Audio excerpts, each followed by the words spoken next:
That's pretty easy because we do a criminal records check. And if they have any of these, then we don't hire them. However, I always tell people that are going through the polygraph that we're not looking for perfect people. None of us is perfect. I'm not perfect. We're looking for people that tell the truth and hopefully haven't committed any crimes. There have been times where we've hired people that committed a misdemeanor and it wasn't a violent crime, it wasn't a crime against a person, and it'd been 9 years since they committed it, or they committed it when they were juvenile. And we've petitioned the Board of Trustees to get a waiver for them. But again, I have to go up, or the chief has to go up, and make a case why this guy was convicted or this gal was convicted, but we feel that that person is a good employee. And we sign our name to take on some of the risk with hiring them. But again, time and distance, if it's 9 years and it's a real minor crime, misdemeanor or something like that, we'll take a chance on the individual, and we've done that several times. This is the two things that the reason I hold consistent with polygraph. Should not have engaged in any of the Class A, Class B murder. Hopefully we found them, or anything else that's punishable as a crime. And the reality is, in the past, we've had people that make application, and 2 days before they were building pipe bombs in their basement. And obviously we had to nix them. And then should be of good moral character. And you'll see some of the things that we're looking for and some of the things that we haven't hired people for as a result of the polygraph recently. I'll let you decide whether or not they should have been corrections officers or not. The objective, are they involved in a gang? We have a lot of gang members in the jail, and if you have somebody on the outside that is part of the gang, they're going to be vulnerable when they go in as a corrections officer, especially if they're known to be in a gang from the individual inside. Sex crimes, serious crimes, illegal drugs, and truthfulness.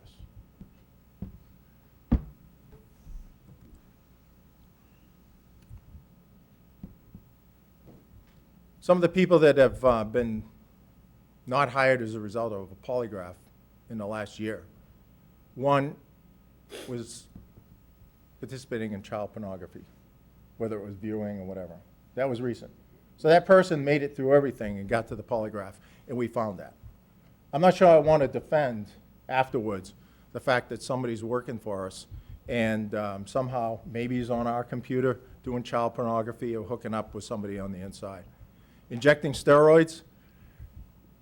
There are some people that use drugs, have used drugs, and what we look at is when they do the questionnaire and then when they do the polygraph questionnaire, which are two documents, and we try to compare them and use that with a polygraph. If they said that they've used marijuana 3 times, but then they say too much to count or something like that, that's a problem when their application says one thing and the truth is the other. With injecting steroids, I've seen in my career that we've had some people that use steroids and you have the roid rage, but I've taken, and again, this was not my idea, if you're injecting steroids, that's a little bit more invasive than if you're taking steroids orally. Drug sales, recently, again, got to the polygraph, and then we found out that the person was actively involved in drug sales.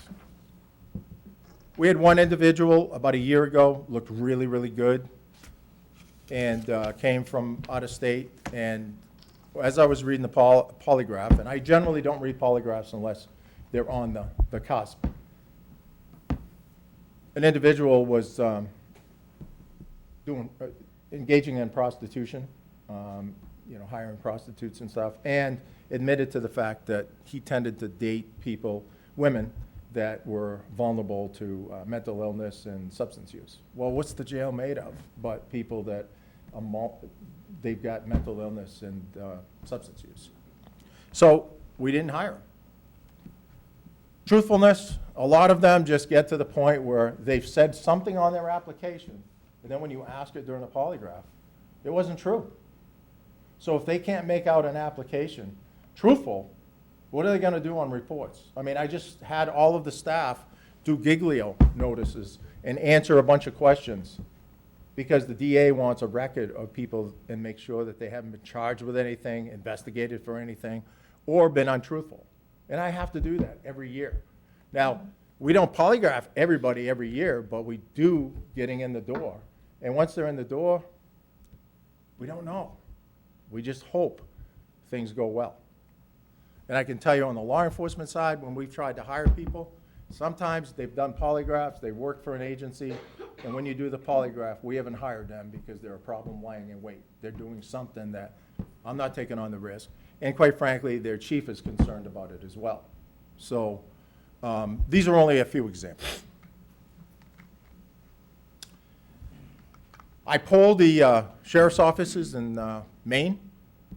7, would be 8 with us.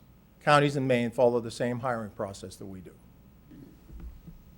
8 counties do not do polygraphs. Some never have. There was a question on the Maine State Police doing away with polygraphs. I was kind of stunned to hear that because of all agencies, they would be the last to give up on the polygraph. And oh, by the way, the state mandates full-time law enforcement officers submit to a polygraph. Maine Department of Corrections, they don't do polygraphs. That's what they do. Application, interview, physical agility, pre-check, and medical evaluation. And oh, by the way, one of the people that we terminated last year, within a week, was picked up by DOC and was working in Wyndham. And this particular individual was falsifying reports, not once, but like 3 days in a row. And when we cleaned out his locker, there was an empty Jack Daniels bottle inside of it. So apparently, DOC doesn't mind it. It's all about the numbers, but he was working within a week of us letting him go. I was at a conference earlier this year, and one of the things that I attended, one of the classes, is how to hire and retain people, because it's a constant issue, whether it's corrections, law enforcement, EMS, or fire. And according to the International Chiefs of Police, 65 agencies, 65% of the agencies nationwide don't have candidates applying, and 50% of them will lower their standards. Now, I will say, we've lowered our standards. It used to be that we would do a physical agility. I remember talking to a retired police officer who could lift a house, and he didn't want to have to do the run, and I said, walk fast. And we didn't hire him. He was a good candidate. And I said, you got to be able to go from one end of the jail, which is a pretty big jail, to the other end of the jail, walking fast or running. And then when you get there and your colleague is in a fight, you can't be breathing hard and not being able to help your colleague out. But we did away with that and gave that over to the medical field. Somehow they make a judgment on whether or not somebody's physically fit. Again, this is an entry standard. Once they get in, we never check it. We should, but we never check it. We've done other things, changed uniforms, buy popcorn makers, allowed beers, et cetera, to try to attract people. I'm not seeing it happen. And those are all standards that we've lowered. With the IACP, basically they say that if you lower your standards, you got a higher probability of negative behavioral consequences. Job problems, alcohol, substance abuse, integrity, anger management, to say the least. When standards are maintained, much less negative, and you go back to the pre-2020 or pre-COVID, where you had some applicants, a lot more than we have now.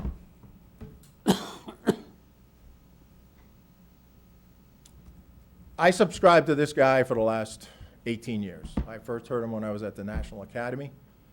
He's a retired sergeant for the California Highway Patrol. He's an attorney, and he's a risk manager. And when you hear him speak, he'll tell you as an attorney, agencies should not have policies because there's so much gray, they want to negotiate that in court. But he'll also tell you, now that I put on my risk management hat, you should have policies, and they should be very tight. That's what keeps you out of trouble. So he was doing a presentation to the Minnesota Chiefs of Police back in 2022, and I got this from the article. And basically what he's saying is the application pool today is a puddle. And lowering the standards to increase the size of that pool is filled with risk. Don't do it. We don't need to lower our standards to increase the size of our pool, and we don't need to lower our standards to increase the diversity in the workplace. This is about risk management and trying to be not perfect, but trying to do due diligence on hiring. I did some research, checked the Florida sheriffs just to see what they've done. I've got some connections down there. Most of them, if not all, do polygraphs, and they also do psychologicals. And psychological is beyond the polygraph. I don't disagree with it. It's just it's a cost factor. We've never done it. But psychologicals will pick up things that the polygraph may not pick up about the individual. Florida Department of Corrections does not do polygraphs. The Florida Department of Law Enforcement, that is like the academy, that tracks individuals who have been disciplined for various crimes and events, put in their newsletter. And out of this quarterly newsletter, there were 88 complaints statewide of officers that had committed something, either illegal or unethical. 33 were attributed to the Department of Corrections in Florida. 21 of those committed the action before they got employed, so it was picked up before they were employed. And the rest, 34, were attributed to all of the police departments and sheriff's offices in the state of Florida. There's a lot of police departments and sheriff's offices, but they polygraph and do psychs. Here's a few examples why I do it. Top left, the prison tailor that helped an inmate escape to be released. A relationship.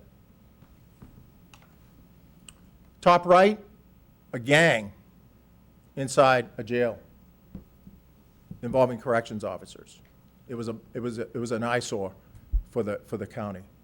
Lower left, just came out. Maine guards mocked prisoners, disparaged minorities, and shared confidential records. They don't do polygraphs. Who would say that it could have maybe headed this off? Maybe it didn't. But if you read the article, a sheriff's office picked up one of these individuals because once the crime was reported or the event was reported and started to get investigated, they escaped like rats and went everywhere else to work. Well, Penobscot bought one or picked one up, and then when the media asked, what'd you do? Go, we didn't realize that this person was involved. I guess we got to look into it. After they hired him. And then the lower right, Memphis Police Department, and again, it's a police department, but they lowered their standards and started hiring convicted felons just to fill numbers because they were down on people. Trust me, I've thought about some of the people I see out in the community here and putting them in, but it's not worth the risk. I took this out of Jazz HR about a week ago. I know it's not up to date, but in my experience in adding these up, out of 182 roughly applications, 131 never made it to the polygraph. They were nixed about something else. And oh, by the way, there was a question of why do they need licenses? I've asked that question a few times. I don't know if I've ever gotten a good answer for that, you know. I think that if they were the only one and they had to drive to the academy, that might be problematic, but having a license as a corrections officer, until you join the transport unit, I'm not sure I really care if they have a license. If they can get to work, then that's it. But these are all the breakout taken out of Jazz HR. But again, 131 never made it to the polygraph. So we're losing a lot of people at the front end. And a lot of people are filling out applications just to check the box for unemployment and not showing up after that.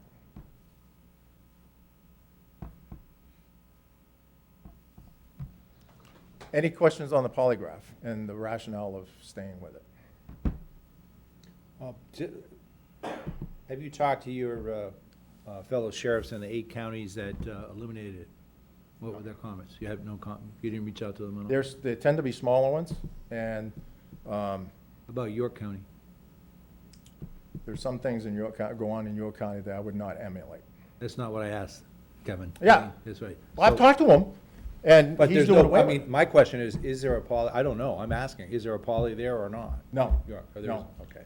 No, he's been real clear, and I think he's planted some seeds that he's been he was a polygraphist in the past, and he'll tell you, it doesn't define the future. And I agree with that.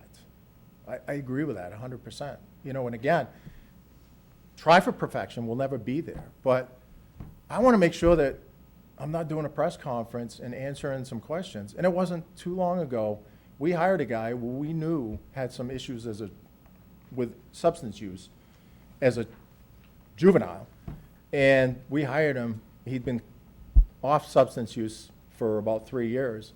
And shortly after he started working for us, he got back into selling drugs. And we ended up terminating him and arresting him and charging him criminally.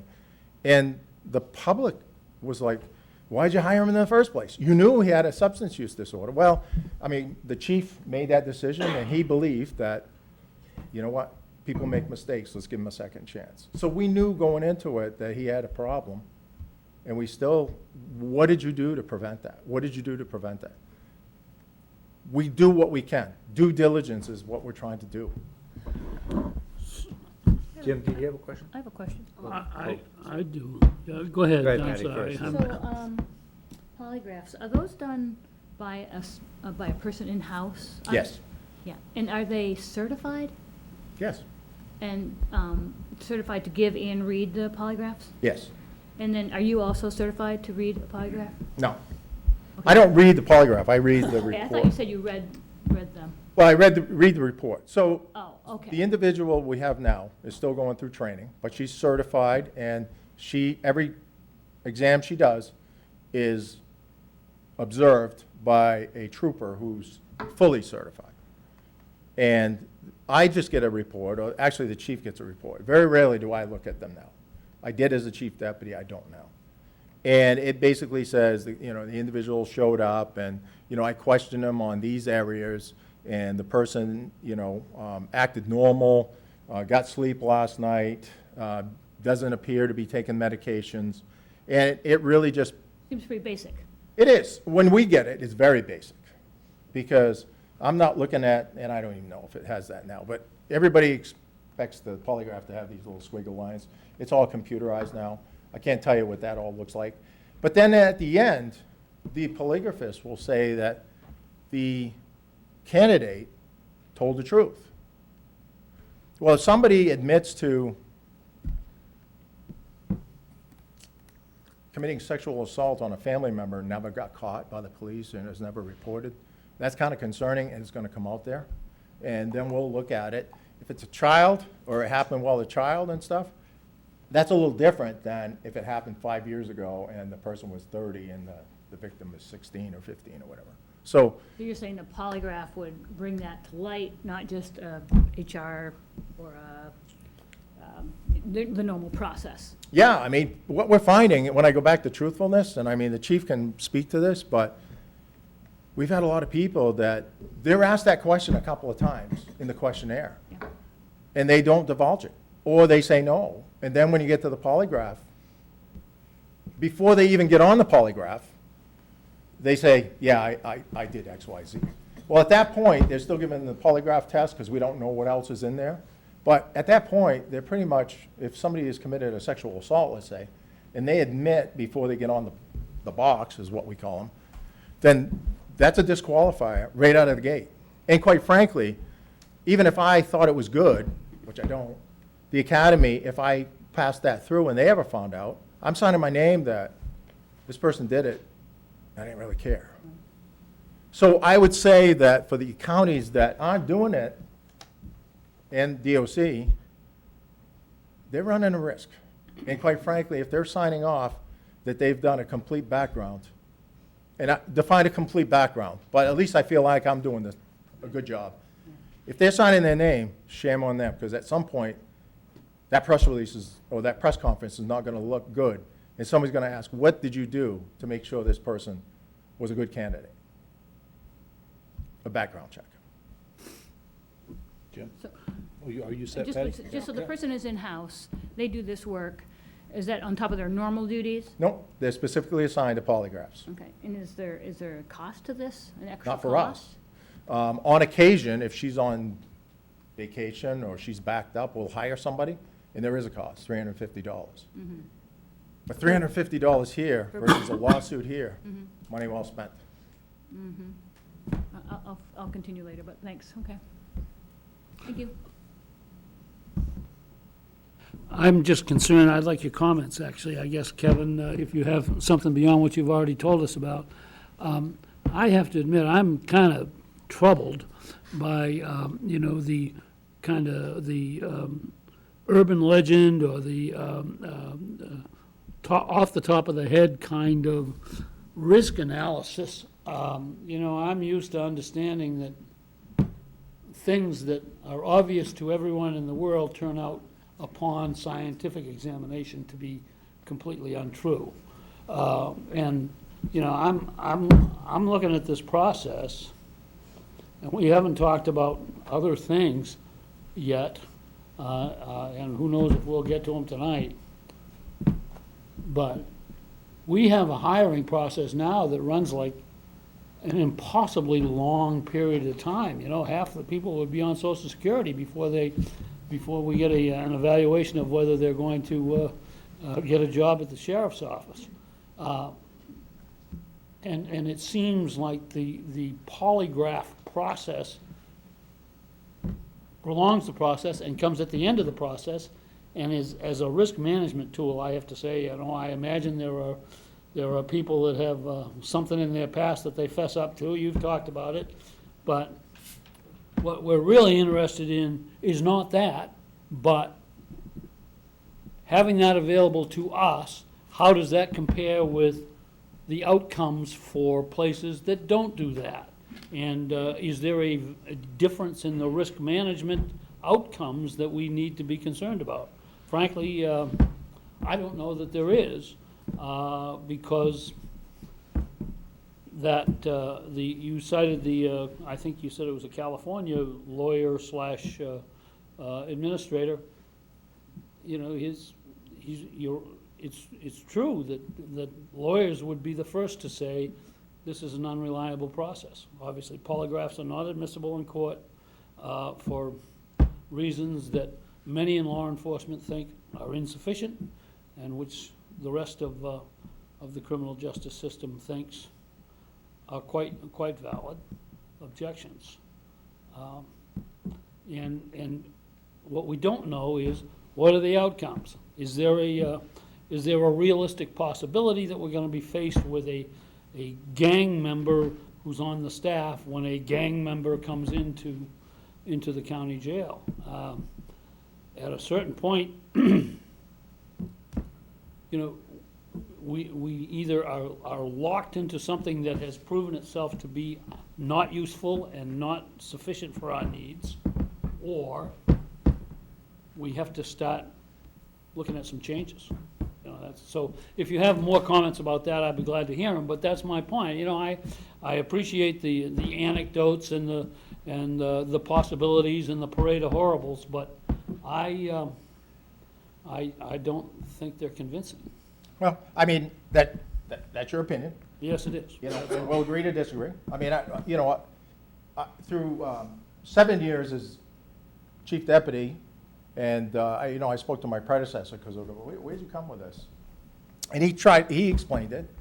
And, like I said, I know enough about risk management that I don't want to be put in that spot. Now, you talk about the progress or the process. State police actually moved that up and do a polygraph close to the beginning. I think in some cases, we eliminate people before we're tying up our one polygraphist to do this. So I'm not sure we move it to the beginning. Anecdotal, I came in and sold you video cameras and asked you to consider both body cameras and car cameras. And I told you that, it's perspective. I can't tell you what's going to happen in the future. I don't have a crystal ball. What I can tell you is, I think I owe it to the commissioners and the constituents of Cumberland County to try to eliminate risk when I can. Doing away with the physical agility, I had some concerns, but I let it go. This particular thing, again, it's not mine. I don't get any kickback from it. I don't get anything from it, other than the fact that I'm trying to ensure to you that we've got the best possible candidates, professionals in this line of work. And the fact that 8 other counties choose not to do it, not my problem. They're potentially got a problem lying in wait. If I have an issue, I can at least stand up and say, we did this, this, this, and this. Due diligence. Nothing's 100%, but it's the best we can do. And you're right. I mean, you know, polygraphs in some states, they've got other processes, voice analysis and all this other stuff, you know, that tells the truth. I think we want professionals like we have in the room here and that are keeping the jail running. Because some of the people I'm seeing come through, I'd rather run the jail myself. You know, it's you know, and as far as the process, we leave a lot up to the candidate to get things done after they apply. And I have some suggestions there. But if we could get that candidate to actually do an in-person interview, and then do their fingerprints after that in-person interview, and then fill out the background questionnaire while they're there, and then give them in hand the polygraph questionnaire that they can be filling out while we're doing the background. That saves a lot of time. But unfortunately, the way it is now, you apply, okay, I heard that they're interviewing people very quickly. That's good. But then they have to get out to the jail and do a fingerprint. Well, there's only one person generally that does that. He works 8 to 4 or 7 to 3, 5 days a week. So if this individual goes down at night, he may or may not get fingerprinted if he can find somebody who will do the fingerprints and then submit those, you know, for background check. So having them come in and spend 2 or 3 hours, you can bang off a lot of the steps. But unfortunately, in a time that we're dealing with people, they get distracted. You know, we went ahead with an online application or survey or whatever it is, the background check, and I guess it times out. So those are long, but they're long for a reason, and that's to basically catch people before they get to the polygraph on truthfulness. I mean, I gotta believe that we want truthful people working for us and people that have good moral standing. I want it. Maybe I'm the only one in this room that wants it. But I think it's important. And I think if we let anything go, this is not what we let go. Because we run, and you know, the other thing is, what are the other jails doing? The other jails haven't got accredited. You know why? It's too high.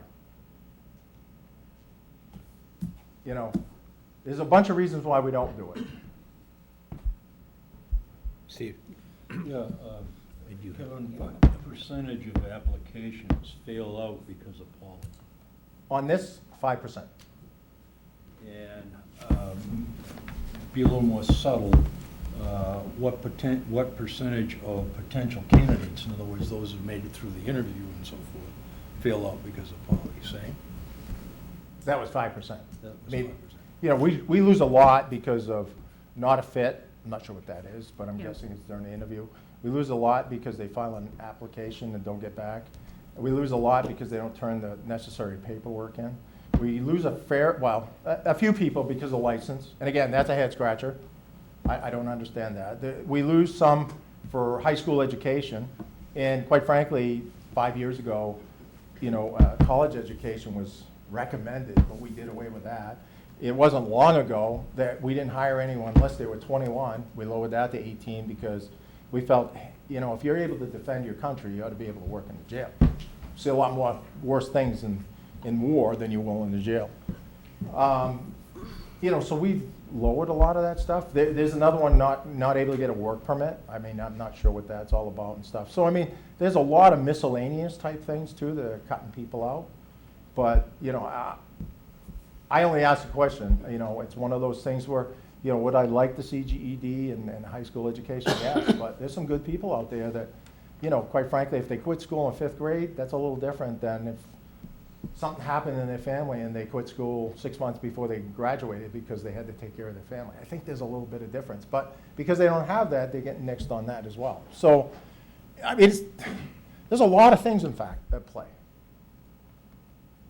Let me tell you where I'm coming from. I won't speak for the other commissioners, but as a business person and a commissioner of the county here, we've got an asset. You've got an asset, the jail. And we can't take advantage of it because we can't get people to be able to do it. How do we solve this thing? That's later in my presentation.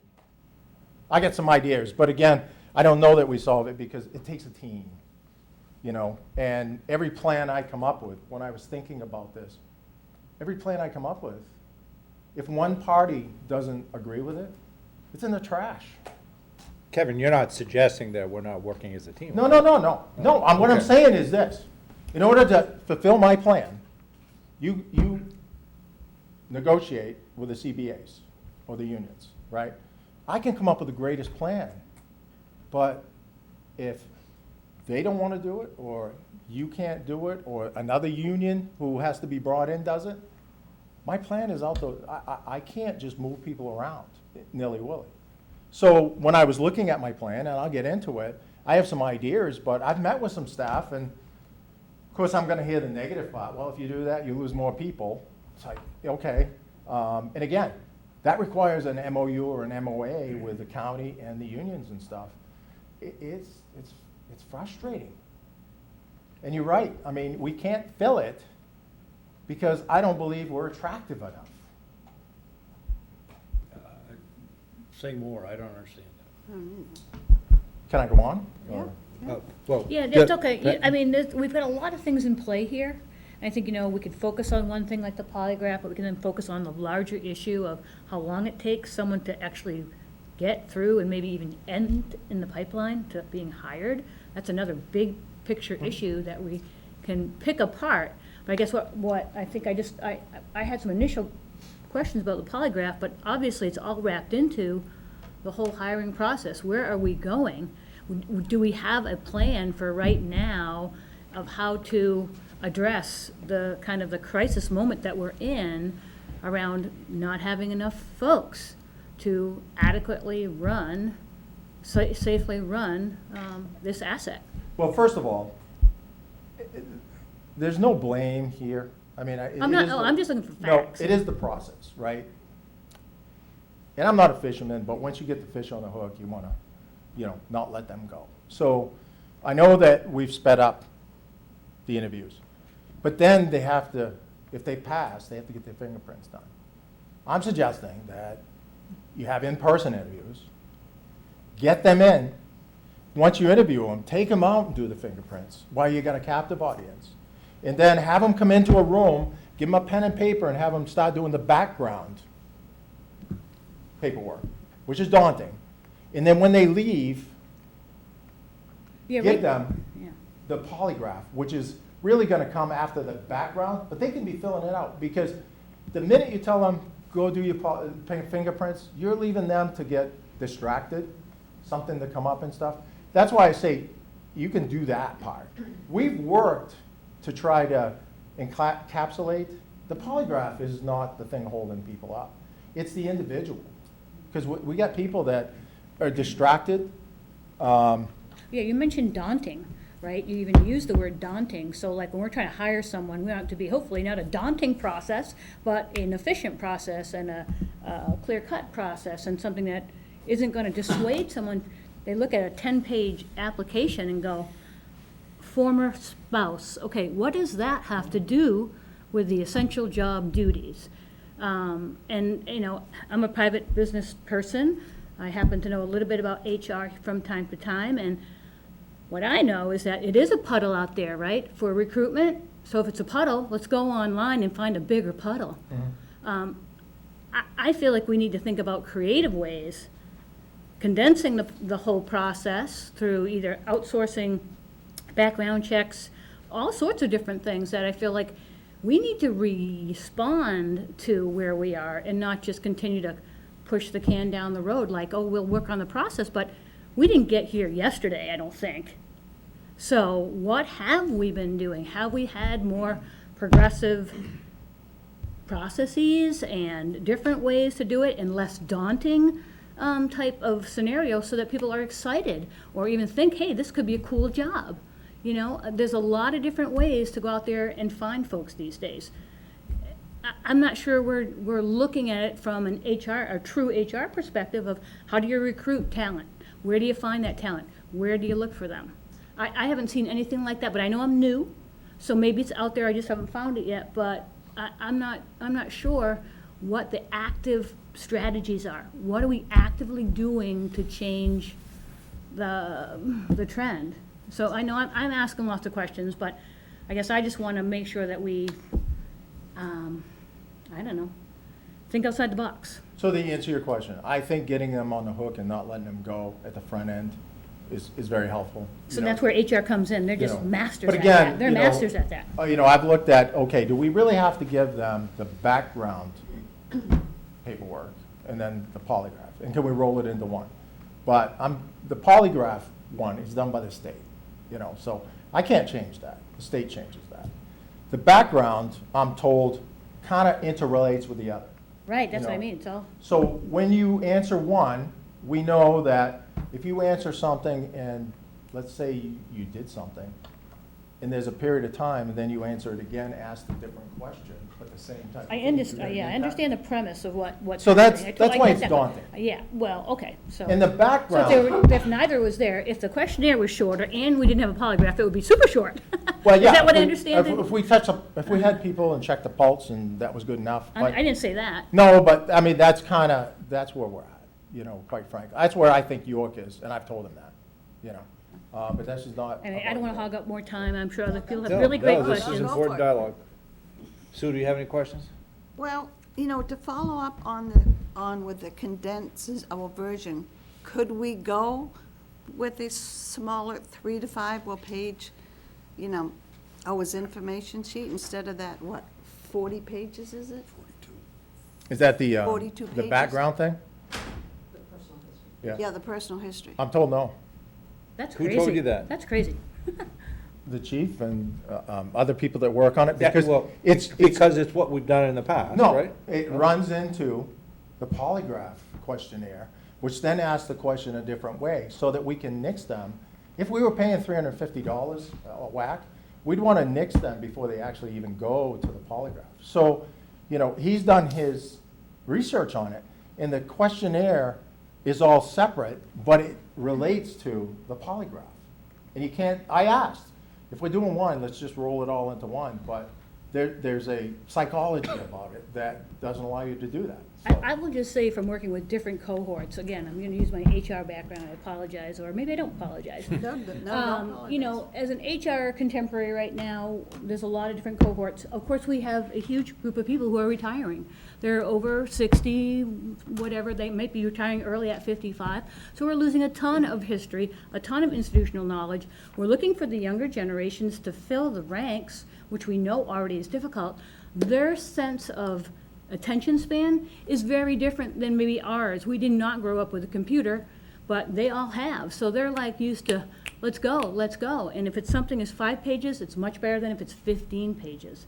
And I think we're gonna miss out on that whole cohort of people, our next generation of folks, because we are not speaking their language. We're not even giving them a chance. Daunting, that'd be like super daunting is what they might say. I just feel like we need to move in the 21st century and create recruiting and retention strategies that are based on getting younger workers, middle-aged workers, because honestly, I don't see a young person spending that much time. I guess you won't have young people working. Well, my hope is, I've already got scheduled for 10 Lake Region to go out to some of the colleges and try to get Okay. people, but, I mean, Yeah. it's Do we have a lot of people in the pipeline right now? fair amount, yeah. That are in poly, they're in the poly Well, they part of haven't it? got there yet. Not there, not Yeah. there One yet? one just passed, and I'm working on trying to get somebody that's a seasoned employee from Florida, Yeah. trying to get one done by a Florida sheriff's office, so that he doesn't have to travel up here to take care of that. We can do, So they do the poly down in Florida? they'll do it with our paperwork, Okay. and, but yeah. Can you break down the fair amount? How many other people, number-wise? I think there's like 8 or 9 in polygraph being scheduled. one's tomorrow, one's the next day. Remember, she can only do one a day by the time she gets the report done and everything, so. One it is day. daunting. And I will say about the polygraph, I mean, the personal questionnaire, the reason, what I'm looking at is whether or not they're gonna be able to pass the polygraph. I'm not gonna waste anybody's time if they admitted some disqualifying conduct in the personal questionnaire. I'm not gonna waste her time from moving forward. Is that personal questionnaire, is there any way that can be shortened to like by a few pages on, like, what does former spouse have to do with the job I'm applying for? If I had a former spouse? I don't know. What does that mean? They're probably looking at maybe, are they a convicted felon? You know, and it does ask, is your relatives have committed crimes? But you Okay. run the record, Naldo, right? Right, yeah. You run the criminal background check. Right. So you have the So- docket sheets, if there are any, and that obviously kicks people Yeah, out. that makes, Remember, when we run them in triple I, it's called, when we run them, if it's not, if that conviction is not supported by a fingerprint card, the conviction never happened. And that's where a lot of people get caught up. But we ask them, what are the crimes that you have done? And even though it's not supported, we'll find that out through the polygraph. but if a spouse has had committed a crime, like, that's a kick out? No, Oh, okay, but we need to know about their former spouse. it's one of the questions that's in there. Okay, as an HR, I mean, I think that's liability exposure on the HR side, but, you know, that's not my bailiwick, but I think that's a question that, how do you tie that to essential duties? That isn't seen as discriminatory. It's been vetted by the JAG's office. That's where we get those forms. Okay, The academy, who has Yeah. an AG on staff. gotcha. Okay, that's good to know. Okay. Jim? Well, I was going to say something else, but I'll start with, from what I can see about the academy, they're straight out of 1973, and we've had other issues with them and the standards that they apply. But beyond that, what I was trying to figure out is, I think I heard or knew from previous conversations that a disqualifying act is, for instance, smoking marijuana. Is that, if somebody admits to smoking marijuana, or they, or ingesting marijuana, that's a disqualifying? Not necessarily. Yeah. So what are the standards on that? So it's always been, again, I inherited it. When I became chief deputy, I kind of thought that if you did marijuana or any drug, you weren't good for this job. I heard that through college. My predecessor said, geez, you know, we're not hiring anyone. He goes, look, you got to look at marijuana and some of the other drugs. Are they trying it? There's a difference between an experimenter and somebody that's using. So we utilized what he set forth was 6 months. If you've used within 6 months, reapply in 6 months. Now, we're working, I don't know where we stand on it, that somebody brought up, one of the sergeants in the jail, which I thought was a great idea, hey, if somebody has experimented with marijuana today, and they're a good candidate, what if we just push them through the system and we urine test them afterwards? Because, hey, if they did it today, and then they test down the road, that's a little more than an experimenter, because the first one was the experiment. So we're kind of looking at on a case-by-case basis. If somebody smoked marijuana 5 years ago, they're getting hired, as long as they didn't lie about it. You know, if they said, I only smoked twice, and they then during the polygraph or before the polygraph, they go, yeah, I smoked it about 10,000 times. There's a problem there. But if they smoke marijuana and they've used it in the past, we're letting them go. We're letting them go through the process. How does that comport with the law that says the recreational marijuana? It's against the federal law, and we accept federal money, and we have in our policies not to have violated Maine state law and federal law. So until federal law changes, if we let them in, we're violating the federal law. So what you just said really wouldn't happen then if you let someone come in later and then you gave them a urine test. So what Yeah, you're I mean, saying, if they- you really shouldn't break the law then, right? Is that what you're saying on that piece? We're looking for people that use marijuana more regularly than just trying it. But, I mean, I think Patty's point is, The if logic. it's, how can you accept someone, under your explanation, Kevin, if you're dependent, we're dependent on some federal dollars, it's federal policy, you can't use marijuana, even though it's legal in the state of Maine. So Gotta be isn't that, reasonable. it sounds like it's an automatic kickout.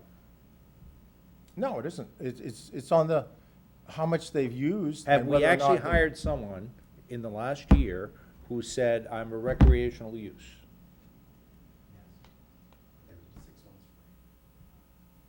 So anyone within 6 months is out. Okay. They've used it, but But I really wait and say that. I say, you gotta wait 6 months. I'll start, after 2 months have passed, I call my neighbor, start the process, let them get it all over, 6 months will be done. They should do a poly for that.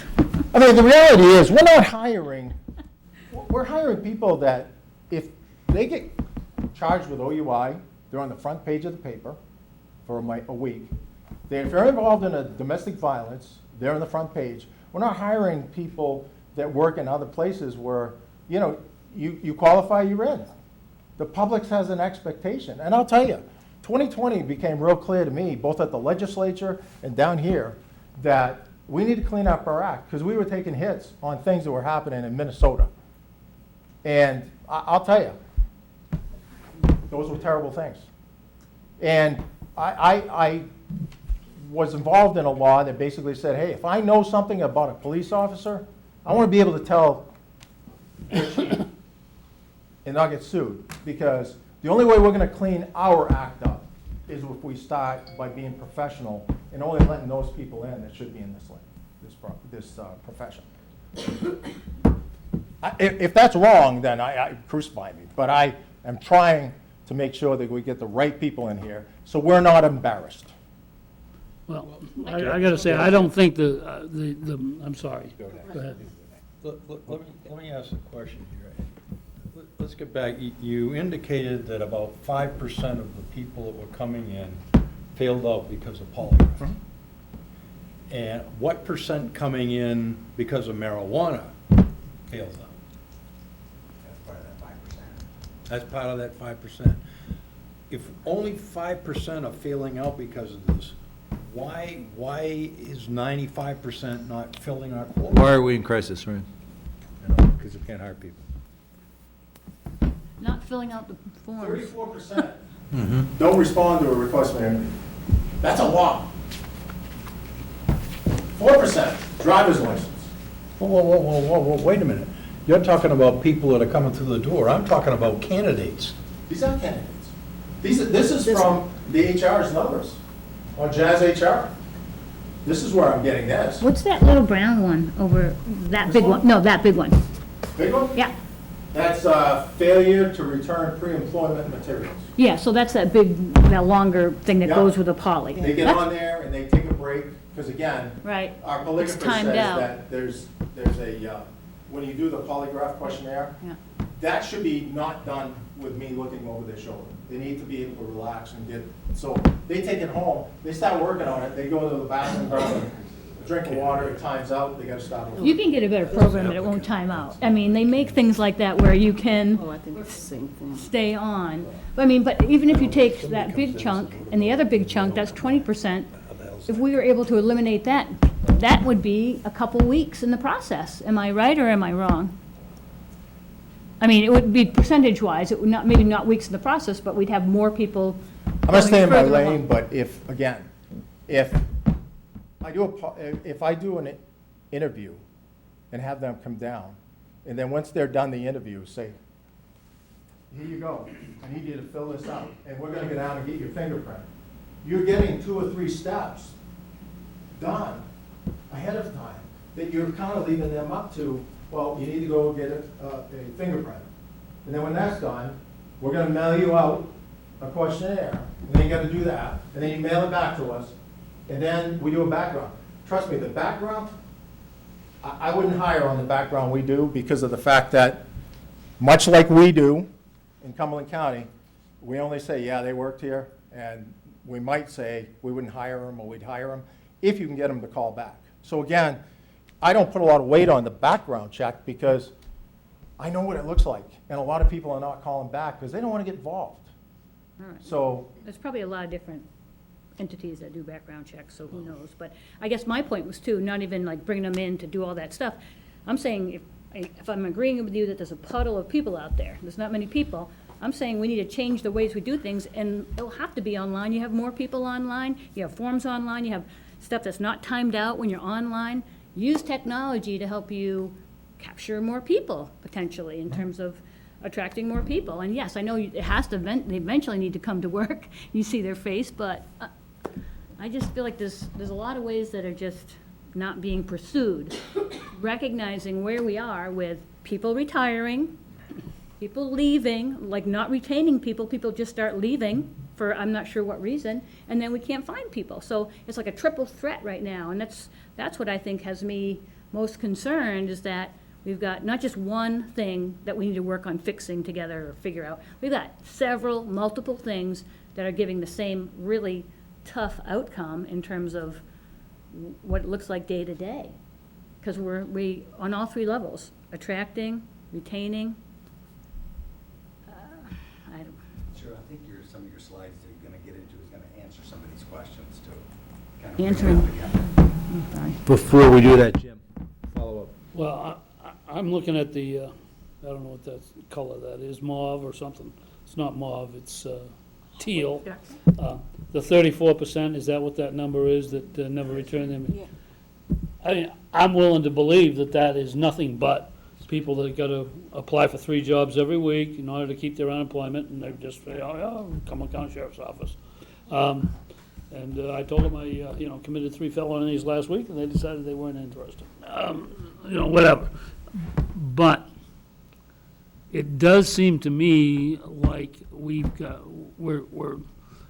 2 ships passing in the night here or something, because right now we got slightly more than 200 inmates in a jail that's supposed to hold 450 or 500. And we have, I think, 57 or plus or minus people working there, when the cohort is supposed to be 125 or 130 people.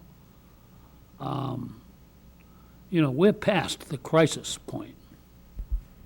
We're well past it, both on the budget and on the capacity. And frankly, a month ago, we had the DA in here, and her point of view was Maine has got a low incarceration rate for the U.S., but for Western civilization, it's still 4 times what anybody outside of the United States does.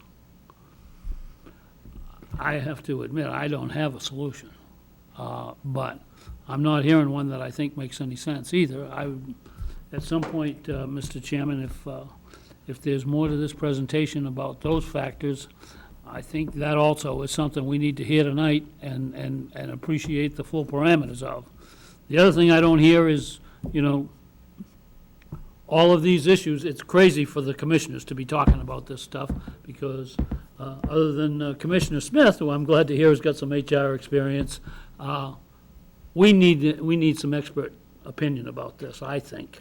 And we have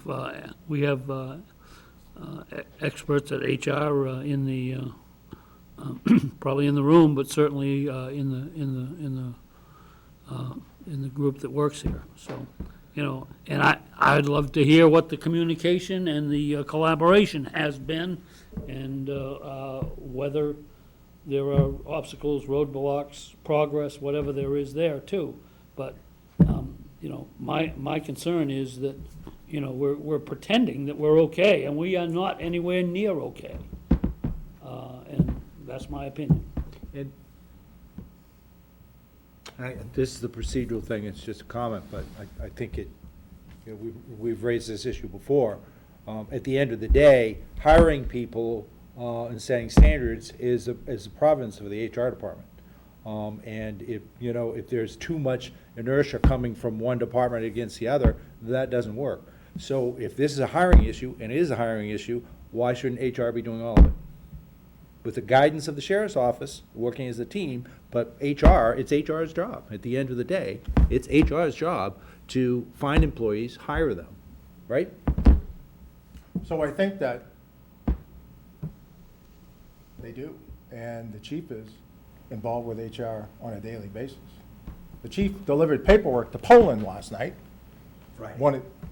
Friday. Friday night, and it was a background questionnaire, and the guy called him, and he went back over and picked it up an hour later. Great. You know, the chief is involved with HR. Do I think there's a lot of hands in the soup? Yeah, I do. I think so, from somebody that kind of stands outside and looks at it. Because there's you know, it's just back and forth. But that's for them to work out, you know. They have their hand into everything. HR does have their hand into everything, to the point of, I've got the polygraph questionnaire, they give it to the chief gives it to the lieutenant, he schedules it. Do I think that could be shortened up? Absolutely. But, you know, the background and the polygraph are not taking a lot of time. It's everything on the front end, and it's really the pool of people we have to choose from. It's hard to sell a job in corrections or law enforcement to kids that don't want to work nights, weekends, and holidays. And we are always trying to figure out, how do you sell that? I'm always trying to, when I talk to media, they'll ask about questions about, oh geez, it must be terrible and stuff. And I try to make a positive thing, because for a long time, we talked about this in a negative light. Who wants to join something when we're, you know, we're at each other's throat, you know? And I talk about the unions, administration, et cetera. So, you know, the reality is this: I understand where we're at for hiring, but I think we got to be more attractive to get the people, and not that 34% that just check the box. We'll get them, but we want somebody that's really maybe certified, so that we can put them right to work. There's a lot of competition out there for certified police officers and corrections officers, and we're all grappling for that. That's where our value is. Some of the other people we take off the street, yeah, they've been great officers. I still have my plan. Yeah, I just, Yeah. whether it's now or in the sense where you're sort of freewheeling here, Amy, would you want to make a comment on this now, or do you want to wait until after the sheriff finishes his plan? We'd like to hear. I think the sheriff should be able to finish. Okay. Go ahead, Kevin. So I looked, what are we up against? Poland Spring, TSA, appliance delivery driver, marijuana growing facility, maintenance techs, passenger train engineer trainer or training, Holy Donut. I mean, these are, and then granted, they start lower than we do, but they're in the ballpark as far as what they would offer. So if we're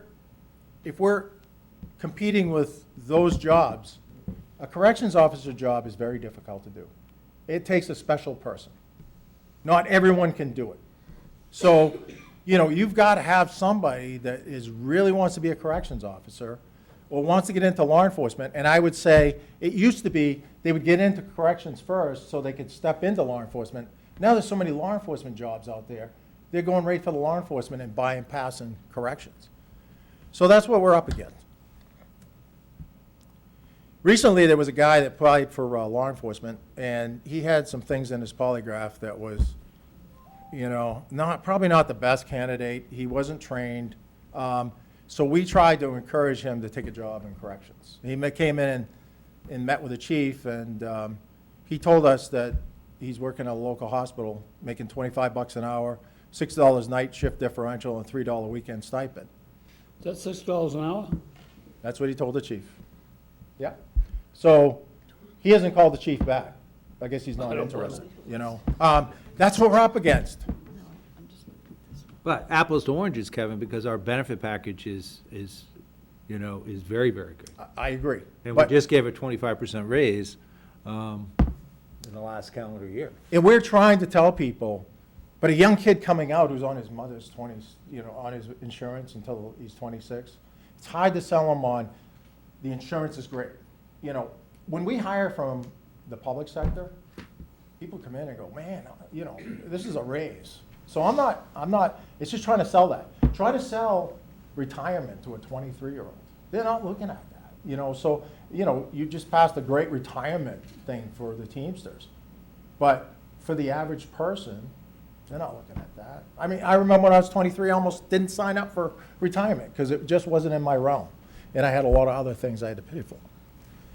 Final thought on this, in the post-George Floyd world, when people are holding us, raise the bar, and they should, we don't want to be lowering our standards. So the plan, like I said, this is what I gave you, but it changed Friday night. And the way it changed is the 57 corrections officers, which include the 3 in training, 1 individual. We went to graduation a couple of weeks ago, and after the graduation, they mentioned that they got to go back to training. I was like, I thought we just had a graduation. So that one of the individuals went in and had to do MARC training, which is the physical defense or going into cell extractions and stuff. She went in and got injured. And it looks like she's going to be out for a few months. Talked to her the other day. She wants to hit the floor. She's really eager, but I told her you got to take care of yourself first.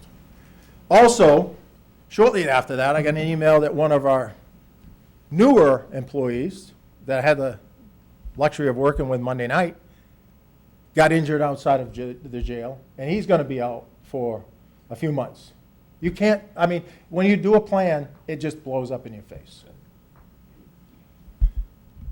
What we have done, and I credit the major, Captain Costello, and really Lieutenant Jordan, who's sitting here, because this takes a lot of work. We moved all of the female inmates down to York, thinking that, okay, we can maybe take all of our general population and try to shrink down the open pods and not have posts to hire people for. And eventually, the PCs as well. So we'll just have general population, just one group of people. The plan is to move everybody to the B1, B2, B3 pod and close down C1, which is on the other side. We got one pod on the other side is filled. But unfortunately, B2, the heater went, and it's 6 to 8 weeks before we can get the part to open up B2. If we could open up B2, we move C1 over, B1, B2, B3, and we can close down the C area, which allows us to save some sergeant positions and some corrections officer positions. Sheriff, Bill and I talked this morning, and he's going to cannibalize another unit for that part to get you back into B2. That's good. We had asked him, or asked somebody, and we were told there was a different part. So, good. So, if we can do that, then we shut down C1, and that will save us some posts that we don't have to fill. I mentioned it will save us 4 sergeant positions and 5 1/4 correction posts each week that we wouldn't have to fill. Another idea, and I met with the staff involved because it's just an idea, but I also know that they like to hear from me. And, I said, this may not happen because I can't control it. I have no control over it, but I want you to hear from me that I'm at least throwing it out. So I either ruined their day on Thursday or I let them know what's going on in the future. But we have 5 people that are corrections officer certified. Now, for history purposes, through the 80s and 90s, a lot of positions were funded out of the corrections budget because it was the biggest budget. And they were brought in under certain positions, and then they kind of matriculated into other positions. It's not really a good system because we have a lot of people that really are tied more to law enforcement than corrections, but they're in the corrections union. But they bring a value in that they still are working their butt off. They're working a ton of overtime. And we were talking about, well, okay, what if we did away with our ACA assistant? Yeah, there's a downside to that, but at least to get through the summer for vacations, have that person working the floor. We have a civil deputy that's working 2 days a week, and we would just take him out of civil and put him in 5 days a week working the floor. And we have a plan for that to fill his spot. But again, everybody has to agree on it or it doesn't go anywhere. We have a training guy, phenomenal training guy. We'd have to do away with that person. Not do away with them, but move them back to the jail through May through September, use them on the floor. We'd probably have to hire a temporary, which I know would be unsavory, but we'd have to hire a temporary to do some of the clerical stuff because there's not a lot of people that can take on his work, and his work is important, but that's an option. The complaint officer, I mean, that's been the proverbial position that, we talk with, but he's a certified corrections officer. We could use him and try to backfill it some other way. The LEC receptionist does a ton of overtime, works part-time, 2 days a week, not doing the reception work. He goes over to jail. We'd have to move him over 5 days a week. But that creates issues for other people in his union that would have to cover the office. I don't expect that somebody's going to be there to greet, but somebody has to let people in to deliver civil paperwork and all this other stuff. So that creates more work on somebody else that's not listed up here. What we need is additional agreements with others because of the fact that all of these people stand alone, represent a lot of work, but they have a commodity that we need, and that's the fact that they're certified corrections officers. But that's a Band-Aid, right, until September? If our numbers Yeah. don't go up considerably, we are still treading water and sinking.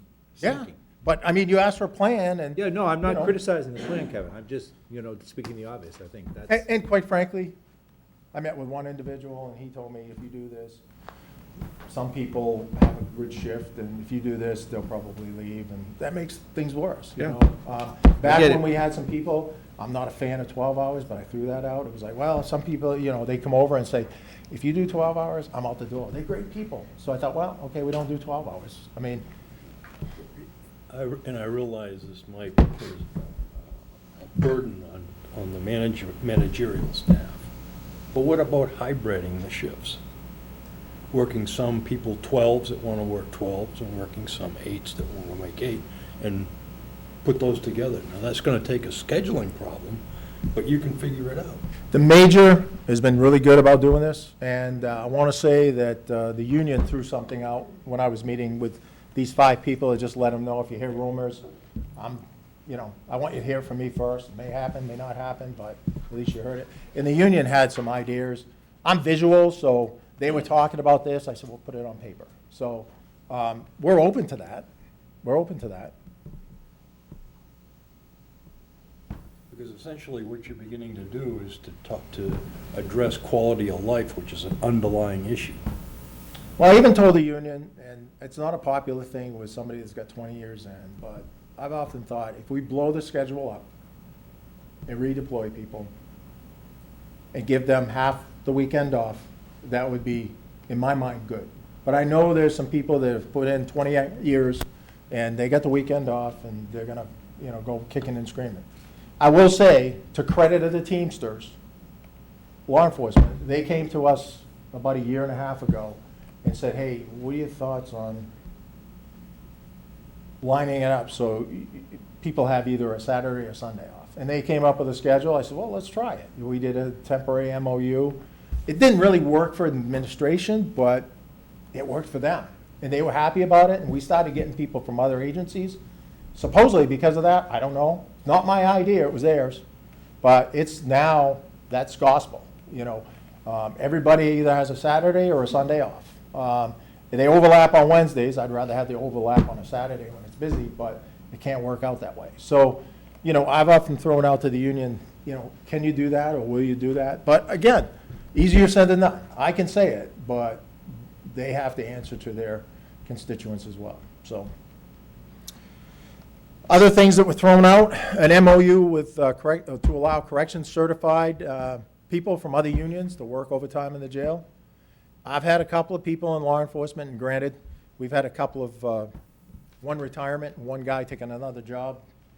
So now we're down 7 people in law enforcement, but people have come up and said, hey, I used to work in the jail. If I can help you out, I'll let you know, let me know. The unfortunate thing is he works for one union, and, the corrections, NCU would have to approve that. So we do have some people that we could use. Whether or not they would work it or not, quite frankly, I'm not sure at this point. We executed an MOU this week on per diems. They can work 16 hours if they're CO certified after NCU has first record shifts. So that includes patrol? It includes, Yep. and Okay. it covers their rate for, they're maintaining their current county rate on overtime versus what the previous $21 an hour. We increased, well, we didn't, the county was gracious to increase the rate to $31 an hour for anybody that doesn't work for Cumberland County to come work per diem shifts, up to 2 a week. Well, see, I don't know everything, I guess, so. Just That, executed that, this past that, we'll strike that off. Discontinue training, we can do that. Discontinue training outside of the facility. I mean, that is a growth thing, but for the 3 or 4 months, we can discontinue training. And quite frankly, we look at it anyway of, can we send this person or not?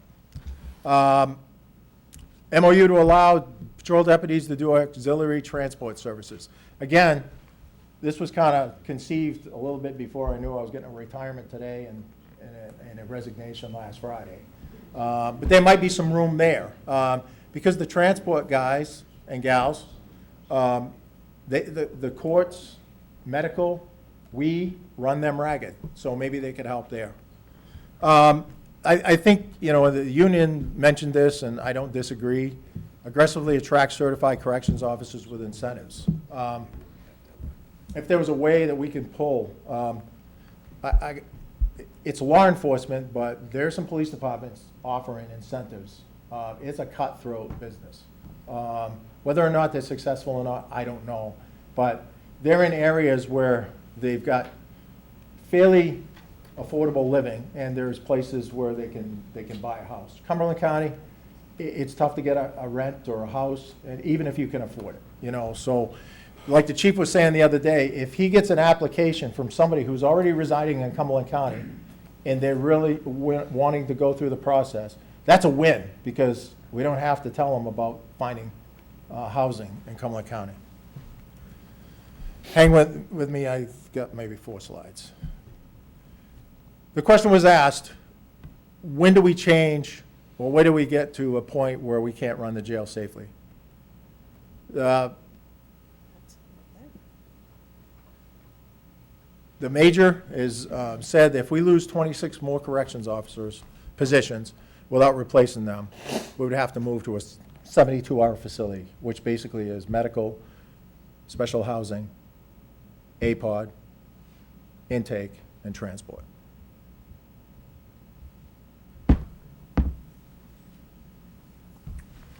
Financial implications, I got a question on that. Sure. So how many pods would that let us run? you would basically run, if you're looking at the jail, the far right in that particular area of medical, you go down the hall, special housing, A-pod, intake, which is across from medical, and then obviously the transport.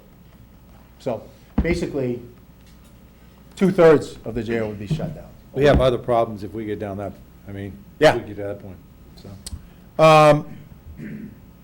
Now, for financial implications, we mentioned last year, and I don't know that it was hugely favorable. I guess we thought things would be better.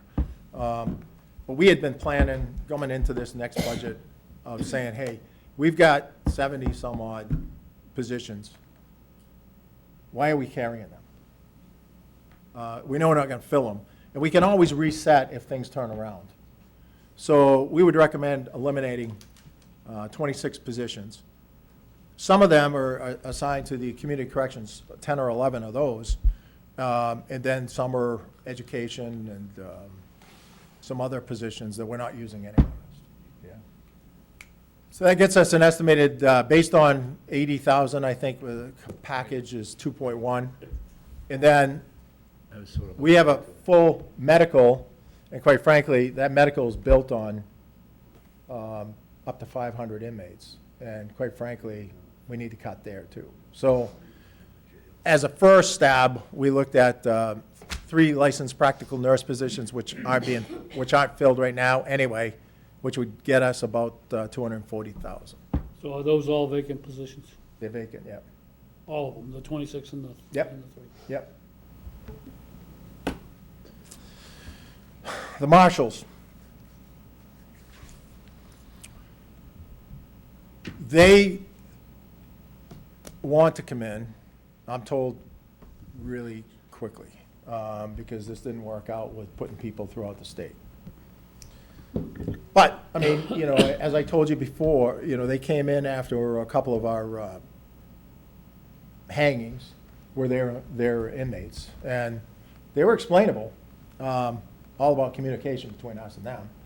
But they went through and they basically said, yeah, we don't see any issues, and then a month later, they're moving people right out of the clear blue. I think, in my opinion, they broke the contract. So if we do this, and it's up to you guys to do it, you really need to look at the per diem and see if you're really happy with that. Because this is probably your one and only time to adjust that to whatever it is. They're needy. They want their inmates treated like differently than other inmates. They want more rec time. They want unfettered access to grievances. I mean, they're not happy with the fact that Captain Costello and the staff try to make things work before people get upset. They want them to be able to complain about anything. Food, health, weather outside, anything. That's going to take one of our people to do that, because now when we start out, it's only 3 inmates and it's going to be 72 hours. We may be able to do that with the staff we have, but if we open up fully, whatever fully is, it's going to cost some money.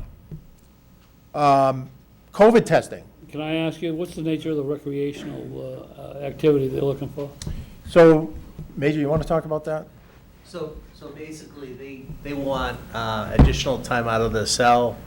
They basically want to be treated like a long-term offender.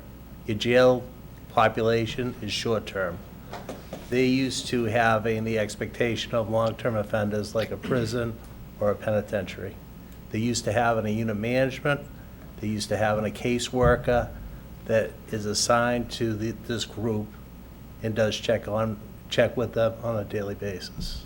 We did a plan of action. It was reviewed by the marshals. It was accepted. Again, 3 will make it work.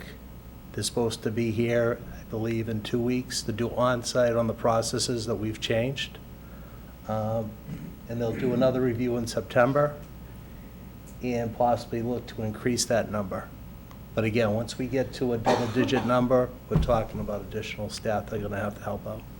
We'll get them in the door, but in September, that's a different expectation with the current staffing. So inside the wall or outside the wall in terms of recreation? Inside, we have a rec officer. We can do recreation inside the gym area. Weather permitting, we have that outside secure area to recreate them. So you'd use both? One or the other. They just want to make sure that they have, I believe the number is 5 opportunities in a week.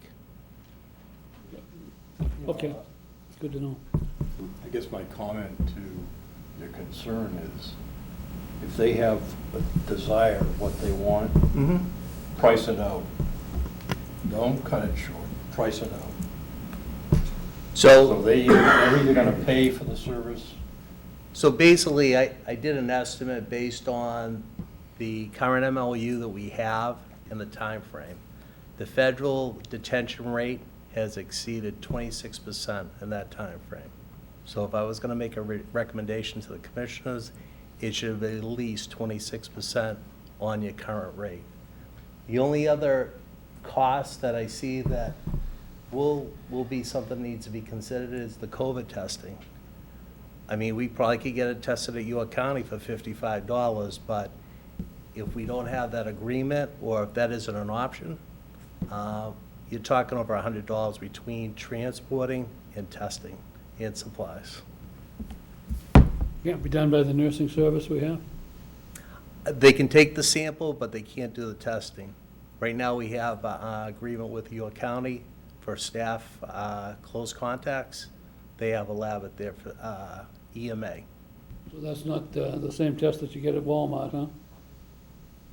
It is, it's just, it's more cost effective by the means we're using right now. Okay. Because you're saying the Walmart testing is an instant. Yes, it's Yeah. discrete. Yeah, this one has to go to a lab. It's 3 days. Maybe I'm way off base here, but I thought we had a county lab. No. Oh, we have a state If lab. that, we had, the medical had is they call it quick swab. So they would swab you, they'd put it in, but it wasn't the gold standard that the CDC was talking about, the PCR test. And that's what York That- County. yeah, that's what County is York actually does, using and that's what the, PCR. that's York what the County, marshals do are they send it required. away? No, they do it on site. They do it on site, really? Yep. They have what the CDC was using, the PCR testing, and I think they got a grant, it was like over $100,000 for the piece of equipment. So we don't have a crime lab in the. No. Well, a crime lab is different than, we do have a crime lab. They don't do DNA, they do fingerprinting and all the other stuff. Any DNA and further investigation gets sent to the state criminal lab. This other stuff goes to the HETL, which is the environmental lab. So, but again, they will only do if we have an outbreak of so many people. So our fear is, with COVID testing, they wanted everybody tested before you move them and stuff like that, and it's like, you know, they're needy, you know, but they know what they want, and we're gonna have to be prepared, because it could be a loss. The other thing that ICE threw out, and they haven't mentioned it, ICE hasn't mentioned it in a while, but they wanted us to have 24 hours a day mental health services. We don't have that, and it would take a lot of money. So, again, if they want us to abide by it, and they're gonna keep their inmates there, we have a choice. We can either provide it or not. Right now, nothing's being said, so we're good to go. And I think we can cover some of the bases, what we have for mental health, but if they want 24 hours a day, 7 days a week in the jail, we cannot provide it, so. Before you go on, Sheriff, I made you, instead of just saying it's 26% over the current rate, because I don't think that we know what the current rate is here It for should, marshals. it should be, Commissioner, it should be 166. 166. The new rate would be 166, and Okay. that's not including the COVID testing. Okay, The 166. current rate's like 132 or something. Something like Yeah. that. 130. 130. And that's, okay, well, thank you very much. Well, So would you do the COVID testing on a per test basis? I would ask them what their expectation is, and let put it in their, put the ball in their court, how they want that accomplished, and explain the financial impact.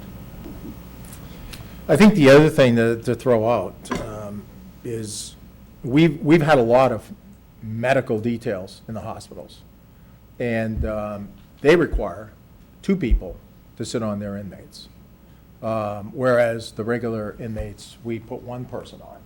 We've been utilizing some police departments and people from the road and corrections officers and stuff to do it. We got another one today. Been sentenced, hasn't gone to DOC yet, and we're on the hook for hand surgery because it's so bad, he's gonna be in the hospital. My point is this, they require 2 people. And I've seen cases where somebody has been on a ventilator waiting for harvesting, and they still want 2 people on that person. They came to us in the height of COVID, wanting us to take on transports. We've never done transports, and I wouldn't take on transports. I said, I will uphold what we've always done, hospital details, but not taking on transports. We've never done it. I think we have to be prepared that a future contract throws in transports. And I don't think we can do it. We can't do it right now, anyway. Again, what are we up against? Orono, 10,000 sign-on for certified officers in an area that's not, lacking housing. Brewer Police, 20,000. And I'm not a fan of sign-ons because I think you give it to the hardworking people that hold things together, but I think we may be at a time where that needs to be looked at. A couple of the county jails are offering $15,000 and $16,000. Who's that, Kevin? Waldo and Lincoln. Or that Lincoln is 2 bridges, but Yeah, that 2 half of bridges, it. Something that came up, and I think it maybe goes to what Commissioner Smith brought up.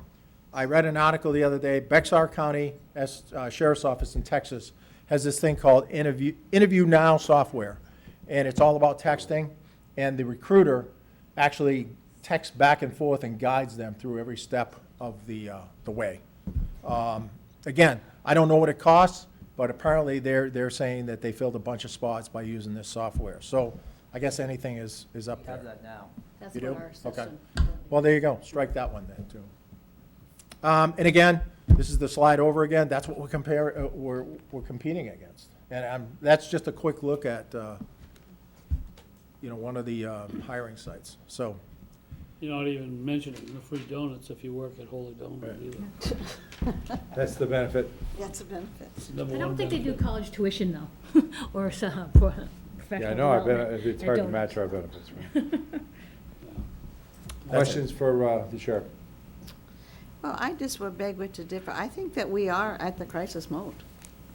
We're there. I think we're there. And I really think that we need to, all will put our heads together, sit down, and, we'll come up with something at the end of the day, because nothing, no matter who's doing it or presenting, nothing is working. And I do agree with you that this generation of people, it's this, and it's online. And I think it's time that we need to maybe streamline with some stuff, what makes smaller, always applications, and, we'll consider that poly, and, and all of that. So it's, I don't think that we can wait until we lose with more people, because you could lose with 10 people tomorrow, and so I don't think there's a real good plan there. I told you that my plan depends on a lot of other people. Oh, yeah, well, You know. yes. And Yeah. and Oh, I again, agree. I mean, I agree.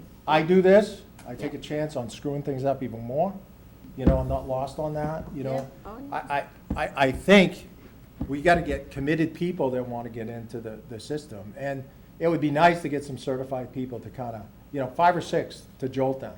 But again, everybody's clawing at But- certified people. But didn't we talk about that in a meeting with exchange of certified with corrections office work in between with jails? Wasn't there some discussion on that? And is that a meeting with York, and it was like, I don't know if it would work. Well, So are we at? some of that- the, sorry. No, so do we need to sit down and go down that road with some real hard concrete? This is how it's gonna be. Yeah, I'm sure you don't wanna travel, but there are people that are probably in with the middle between the two jails, that would have enough time to go either way, My hope was that we'd collapse, it can be Cumberland, Yeah. We have a similar problem as York. And Yeah. if we pooled our resources, we could give our people the time off. You gotta work with the unions and stuff like that. Right. But, take their inmates and take their employees, have them report to Portland or Lyman. And then whatever jail, because I don't wanna make it look like I'm trying to get their inmates, because I don't. I'm just trying to find ways that these guys can get time off without being held every day. It didn't fly. Yeah. Not on my part. No. I mean, and we didn't get to the point of talking to the unions on that. But my thought was, right now, if I put 71 widgets in a box, shake it up, dump it out, I still have 71 widgets. But if I can add some others and take on their inmates, we all win for a couple of years, It's just a couple of years. But, unfortunately, we discuss a lot of things, and then we come back, and then it can't happen, So, just out of curiosity, you say it didn't work, and I see your frustration on your face. Without having to explain why, what's your perception of why it didn't work? Is it because people are worried about their job and the competition that way, or are they worried about transportation, or what?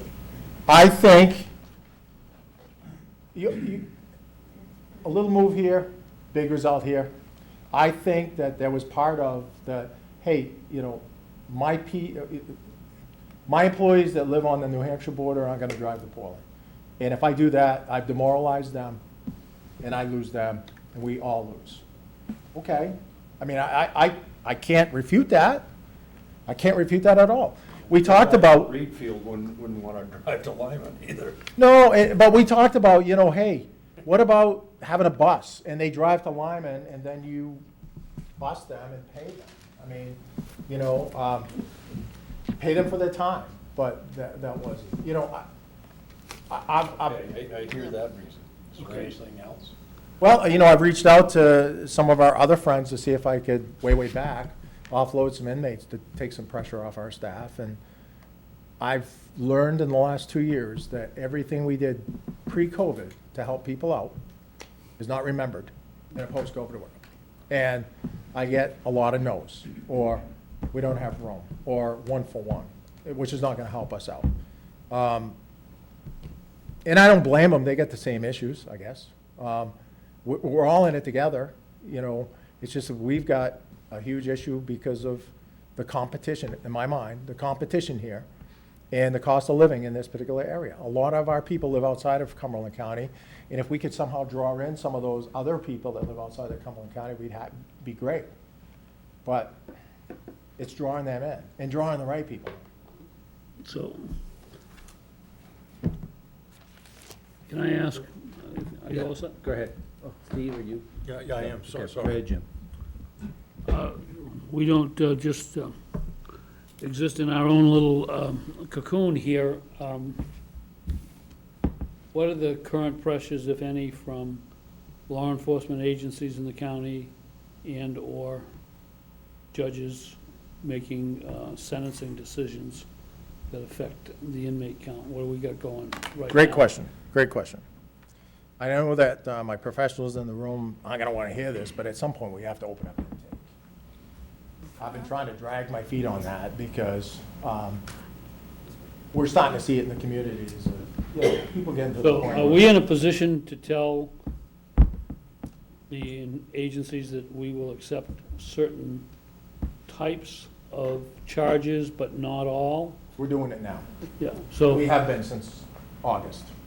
The hope was for 3 months, and then that got dragged out to another 3 months, and, you know, we weren't any better. And, you know, we opened for New Year's Eve, and that was the Maytag repairmen, because they didn't bring anybody in, you know. But my staff were upset at me because of that, you know.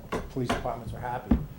So right now, we're still only accepting certain things, certain arrests. And I will tell you, when I look at the pass down, sometimes it looks like we might as well be open, because there's a lot of people being brought in, 12, 13 a shift. But it's a staffing issue. And, you know, again, in my mind, we graduate some people, and I think we're good, and okay, if they get trained, we'll start opening things up again. Even though it's not perfect, we'll somehow figure it out. And then one gets injured and somebody else gets injured. All plans are off. The courts, I've been told that they will open up the 1st of April for in-person. And, you know, I'm meeting with the sergeant tomorrow, and he's got some ideas, but unfortunately, the idea is I robbed from Peter to pay Paul. So that does raise another issue. All I can think of, to put it out there, is apparently in LA County, they have a large facility, but if you get sentenced to something, you know, 30 days for this, whatever, a weekend here or there, you get a possible schedule of when you will be required to report, because they're backed up, they have not got the capacity, and it's not an open-ended opportunity, at least for everything. So, I mean, I don't know who or how we would approach that issue, but I know you're right that there's been a lot of not sentencing going on for several years now, and it's likely to change. I'm told, I mean, you know, they got a homicide case going in 1st of April, and that's gonna create some angst, but, you know, the sergeant has worked with them to get that taken care of, because they would rather work at their convenience than our convenience, which is fine. He's got a plan, and I think he'll make it happen. And like I told the judges, you know, for that week, if I have to work a shift, then, you know, we'll get it done. But my fear is the unknown, because everybody wants to open up, everybody wants normal, everybody wants to arrest everybody. You know, I mean, you know, it's, you know, and I see the staff when I go over there, and unfortunately, they're tired. They're walking zombies. And I ask myself, after a long day, I might have a long day, and I get my weekends off, but some of those weekends are pretty short, and I go, what makes these folks come back when you know, I just finished 3 overtimes, and I got 3 more next week, over and above. So, yeah, I understand, you know, we are trying to cater to everybody. I'll tell you the other thing that's a problem lying in wait, and you kind of touched on it, is I've never seen hospital details like I've seen hospital details, and the severity. You know, we just got a guy that I was hoping we could get sentenced and off the DOC, but they gave him time served, and guess what? He lands with us for the next 8 months. And he's got some serious medical conditions where every other week, we're taking him out for a $5,000 treatment. And that causes us to transport him out to get it. We can't bring it in and do it. We had a guy that had some infection we sent to Boston. We didn't send him. Maine Med, or somebody sent him to Boston, because he couldn't be treated here. He had an infection in his eye. We had to lean on the sheriff's department in Massachusetts until we got together with the DA's office to get him released. There's a lot of liability sitting in that jail medically. And I'd love to find another way of doing it, because A, it's costing the taxpayers money, and B, when they go out, and they go out pretty frequently, it's a hospital detail. And thank God, the Scarborough Police Department and the Brunswick Police Department have bailed us out and done some of the hospital details so that we could give these guys a rest and fill our spots. Yeah. Any more questions to Kevin, because we need to let Amy and Dawn from HR have some airtime here. Amy. I just have a few things that I just think that brings this all together. The unions have been very cooperative over the past several years of issues with staffing in terms of creating memorandums of agreement to incentivize people to work more overtime. We recently, like Chris had said, we put in a per diem agreement. We're going to be advertising that. We just finished that last week. So we're going to be advertising for that, and that should help in some respect to bring in some part-time correction officers. That is one of the things that York did, and we are compensating them more than what York is. But I do think that will be a draw.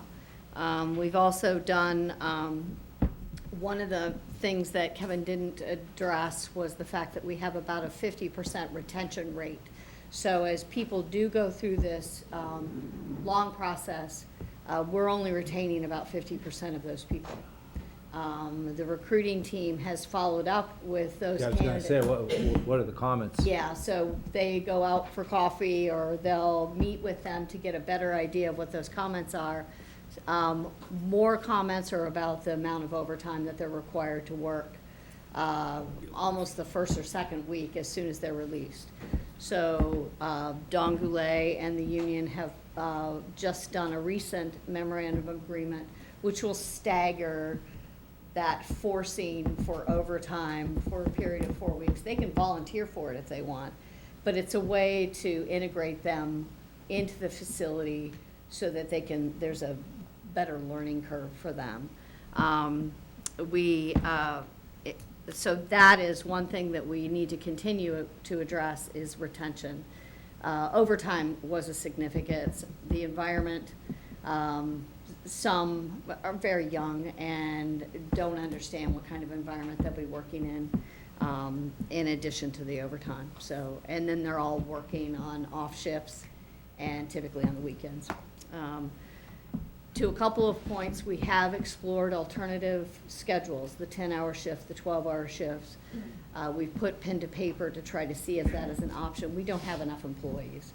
When you make a 12-hour shift schedule or a 10-hour shift, it requires more employees than what you have on an 8-hour, 24/7 shifts. And then in addition to that, the vacation and all the other things beyond that, it doesn't help. That would be certainly something that we would want to explore, major courts and the unions, and we have sat down to look at every option possible to try to address that, and even to the point of scheduling Saturday, the sheriff had mentioned staggering schedules, but that would move some employees who have typically worked Monday through Friday to those schedules, and I think that would be a hard sell. Any of the MOAs that the sheriff has mentioned will require negotiation with an MOA. Those you can't unilaterally implement because of collective bargaining agreement. It's their exclusive work. You can't move people to the jail and then supplement with other bargaining units or outside sources. That's considered contracting out. So we would have to look at MOAs, but there would have to be some incentives, obviously tied to those. We would have to get a better idea of the support of those incentives as we get there. So what you're telling us is that the union owns the work? Well, if it's the bargaining unit work, yes, they do. If it's under their collective bargaining agreement and. Well, it's an existing contract. It's an You have to existing honor the contract. I understand that, but that's. Yeah, so I mean, that's just part of working with unions. No, I understand. Um, I get it. And a couple of other comments. We have been aggressive in attempting to address some of the things in the hiring process that we look at this pie chart just like the sheriff and just like everyone else, and we say, where are the things that we can change? Where can we move? A current 7-week average hiring from beginning to end is too long. We will continue to lose people if we don't aggressively condense that hiring process to 2 to 3 weeks. And I'm not exaggerating but we should be at 2 to 3 weeks on our hiring process. Even if we keep all that stuff in it, So we the need to goal- have 2 to 3 weeks. The goal's 2 weeks. It should be. If the competitive market that we're in right now for hiring, and for you guys have called it the puddle of candidates, you have to be aggressive or you're not gonna get people through the door. They're gonna find something else. You gotta streamline your process. Yeah, we have to that is a critical thing that we need to do. Other than that, on the front end, and this would be something that, of course, we'd have to explore further, but soon we're going to get to the mark, because our labor agreement expires in 2025, we had an extended agreement. There are collective bargaining agreements right now that are negotiating new rates for correction officers, so they will lap us soon. So we need to probably consider looking at, for new hires, the possibility of bringing them in. I'm just using this as an option, at the 5-year step, to remain competitive. We do have a sign-on bonus of $4,000 that we all agreed to for certified correction officers. But I think. Do we know how that compares with other counties? Well, Kevin, the sheriff had several different examples. I find base rate increases much more effective than signing bonuses. We do spread those out over a year to 2 years, depending on the candidate. I do have the luxury to allow people, if they're moving from out of state or looking for housing, to give that more up front, and I look at it on a candidate-by-candidate basis. The other part of this hiring process that we have attempted to address is, of course, the marijuana issue. And what I did was speak with the Department of Labor. So currently we don't drug test as part of our post-offer physical. I did get an agreement with the Department of Labor that we can drug test as part of the post-offer physical. Some of that was, part of it was tied to that 40-page document they have to complete in an effort to take out some of the marijuana questions and even that 6-month marijuana waiting period before you can hire it. If we drug test at the end and they pop positive, and it's not just marijuana we're testing people for, then they no longer are considered at the jail. So that was a stopgap and a hope to address that issue, but that wasn't supported by the chief deputy or the sheriff. Let me think of what some. Can I respond to that? Yes. Sure. Yeah, so I think you wanted to change the polygraph questionnaire. No. The first, I gave Naldo the packet for the pre-employment, the packet, the 40-page document, and I highlighted the questions that we wanted. I think it was in the polygraph questionnaire, was that? And I don't have the authority to change that, that's a state document. I don't want to change the poly. No. You wanted to remove the questions, and I can't. There's change two that packets of question. questions. There's the No, the 40-page questionnaire. document at the beginning. You don't have the authority to change that. That's done by the state.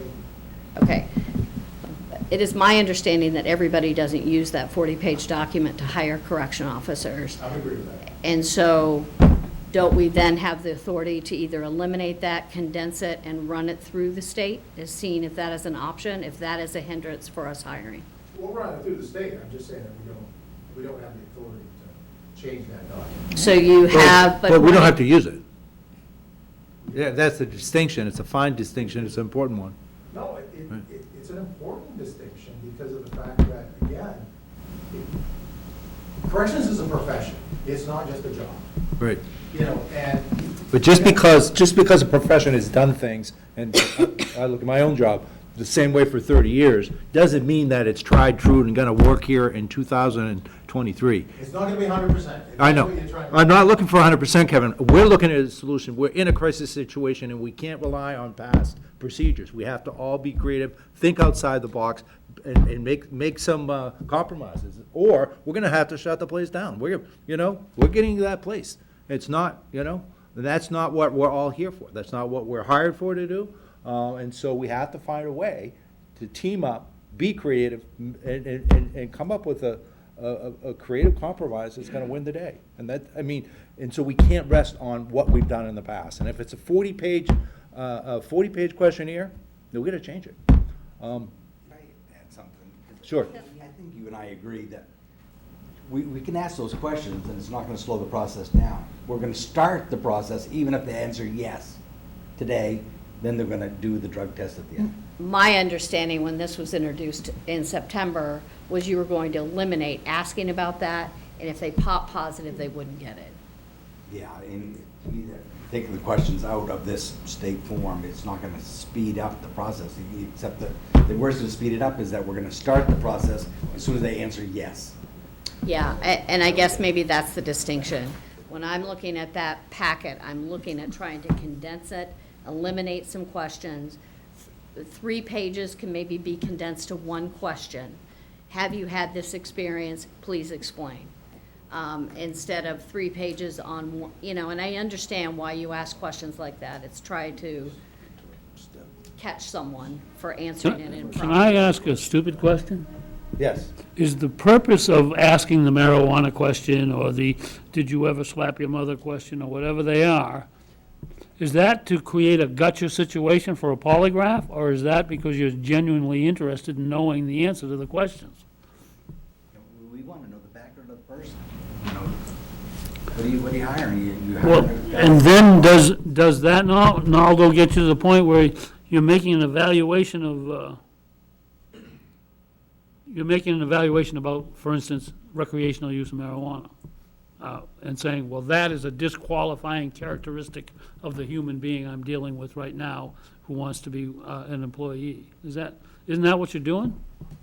So even on the same questionnaire, we ask about alcohol use. Alcohol is legal, but I think it's important to evaluate risk on, if they say that they drink six packs a week, that might be a problem. It may not disqualify them, but it might be a problem. Whereas opposed to if I have 1 or 2 beers, they're gonna sail right through. We ask about alcohol. There's always this stigma about marijuana. Yes, I know it's legal, and the question is, okay, if they tried it, that's one thing, as an experiment, but if they're a user, then we look at it differently. So I'm really trying to understand a lot of what you're saying here. Frankly, it all kicks me back to a very good friend of mine who I went to college with. I haven't seen him for quite a few years now, but he was, he smoked pot all the time, and he was a pretty heavy drinker too. His career path while he was in college was he was what he called a county mountie, right at 122 Federal Street, and then took a job with the Department of Corrections in the state, where he had an excellent 35-year career, got promoted several times, and is now retired. So, it seems like we're going way over the top at the front end when, there are perfectly capable people here that can't pass these structures. And frankly, there are some people that don't have a lot of moral courage, and so when they're filling out a form, they may well say, no, I didn't really do that. And then when they get to the polygraph, they fess up, and from what I'm hearing, that kicks them out. We've got a couple of lawyers on here and people with other experience, and I'm sure plenty of their experience includes dealing with a lot of people who, don't get past the venial sins of life as they're going along. It just seems like, and maybe HR can contradict me, and if they feel like they're right, then they should. But it just seems like these standards are surpassing odd, especially for basically young high school graduates, which is the class of candidates that we're scratching around for. I just don't think it's realistic. And I don't think it has a lot of correlation to the kind of risk that people want to talk about. I mean, whether something ends up with a 2-column story on the front page of a paper at some point doesn't mean anything to me. It's, what are we doing? Are we doing our job? Are we completing a program that makes some sense? I'm sorry, I shouldn't have had such a diatribe, but that's really what I think. I mean, I'm very doubtful about a lot of the things that you've said here tonight. Were you finished, Amy? No. Sorry. But, no, that's all right. Go ahead, Be Amy. respectful. You don't understand, Jim. He gets on a roll, you let him Yeah, go. and I just let him go. I think our goal collectively, we need to hire 25 to 30 people by September.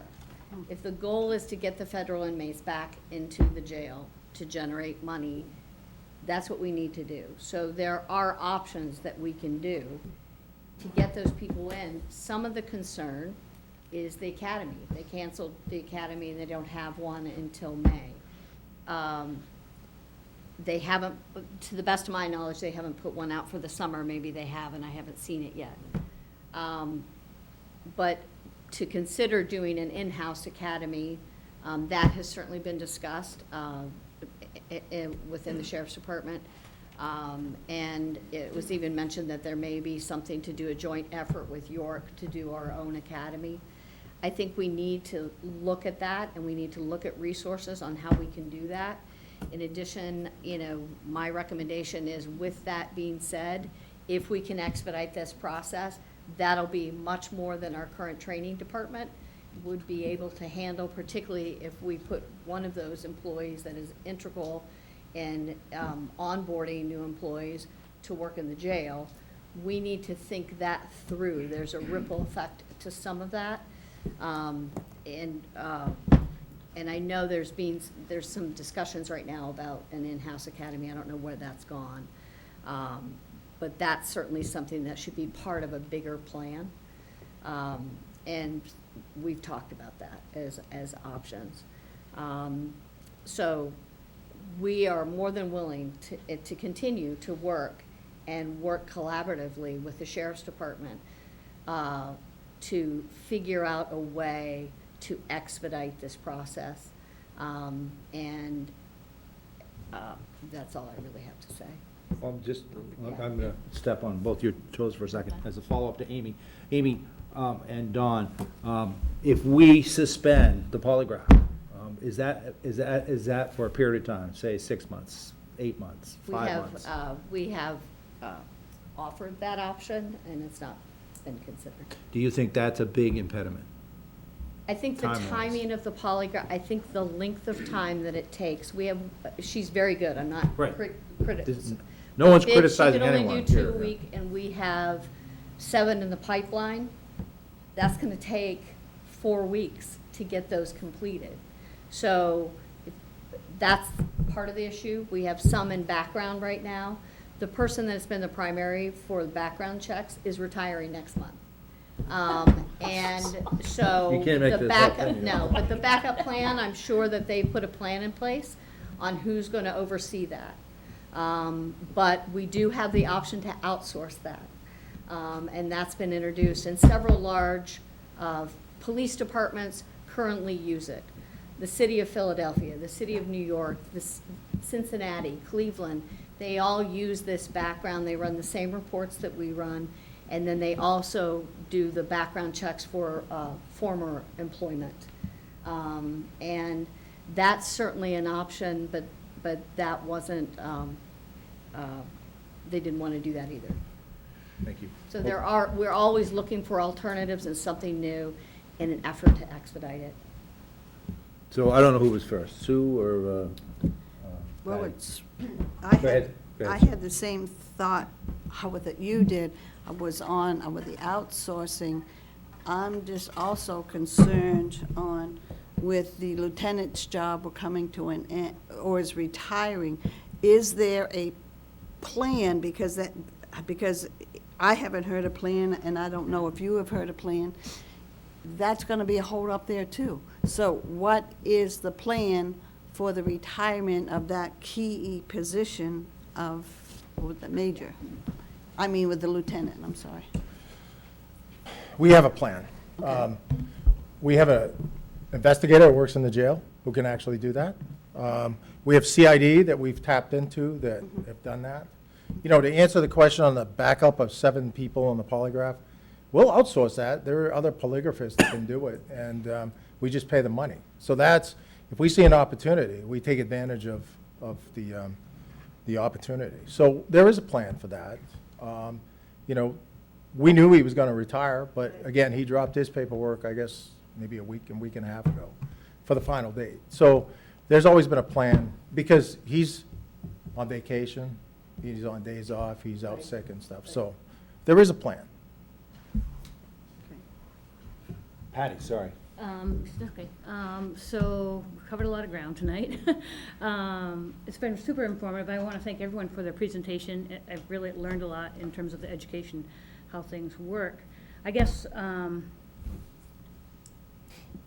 knowing where we are, I guess I like data, because it kind of predicts the future sometimes if you use the right data. So I guess what I'm hearing tonight is we're working in a downward spiral, because we just keep losing people.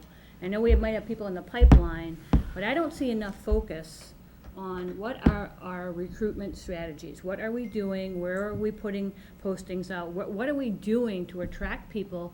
Because we're losing people at kind of a fast rate, but we're still not attracting people. This is even before this whole process of like what they have to do to get a job. I don't hear enough of what are we doing to really attract people, and where are we looking? And so I think, to the HR standpoint, I think mostly it feels like we're trying to shrink the process, is what I'm hearing. We're shrinking the process if we can by maybe eliminating some things, which is one end of it. But I also feel like there needs to be more energy on what is the global plan. How are we gonna find these people? Where do they live? How do we attract them? How do we get them here if they don't live in Maine and make it work? Because it seems like, to Amy's point, you said if we had 25 people, did you say 25 people, I Amy? just threw that out. Okay. 25 would be great, from Yeah. what I've heard. Okay, so like, I'm focusing on data and goals, you know, on the positive side, not just we keep losing people, but positively, if we can find 25 people between now and September, is what I heard, that, you know, maybe we'll get out of the crisis mode, and that's mostly what I feel like we need to focus our energy and our resources and finances on, in what's the most efficient way to attract and then get people through this pipeline, the most efficient way. If we have to outsource it or use other means, we need to do it so we can get close to this idea of having 25 people by September. Otherwise, some of those doomsday kind of scenarios that I heard tonight might happen. I'd like to respond to a couple things. There was a presentation before you became a commissioner, where we spoke a lot about how we are aggressively recruiting. Okay.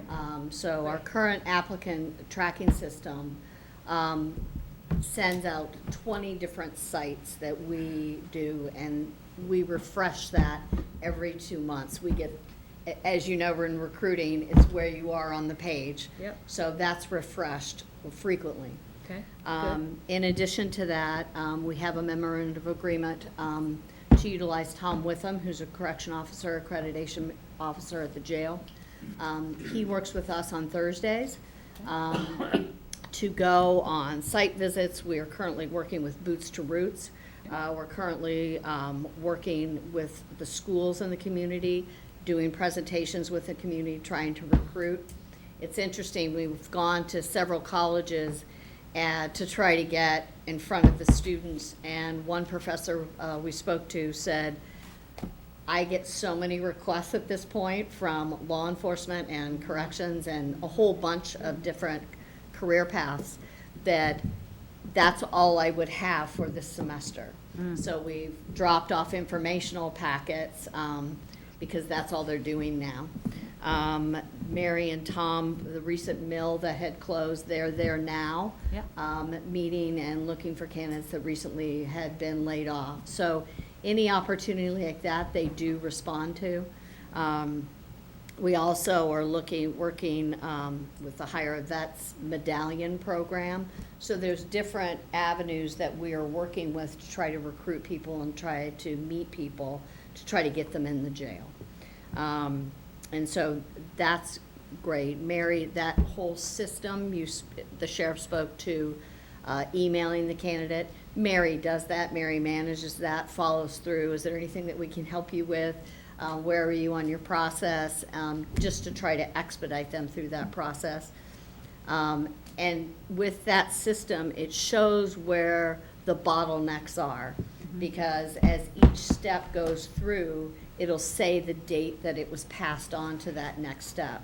So that's helped us narrow really what the issues are, why it's an average of 7 weeks. And there's time that it's 10 weeks, and then there's time that it's less at 5 weeks. So that's an average. So we've been trying to address that as well. Chief Gagnon has been, he pushes it on his side. There's no question about that, in trying to expedite the process too. He's been a good partner to work with.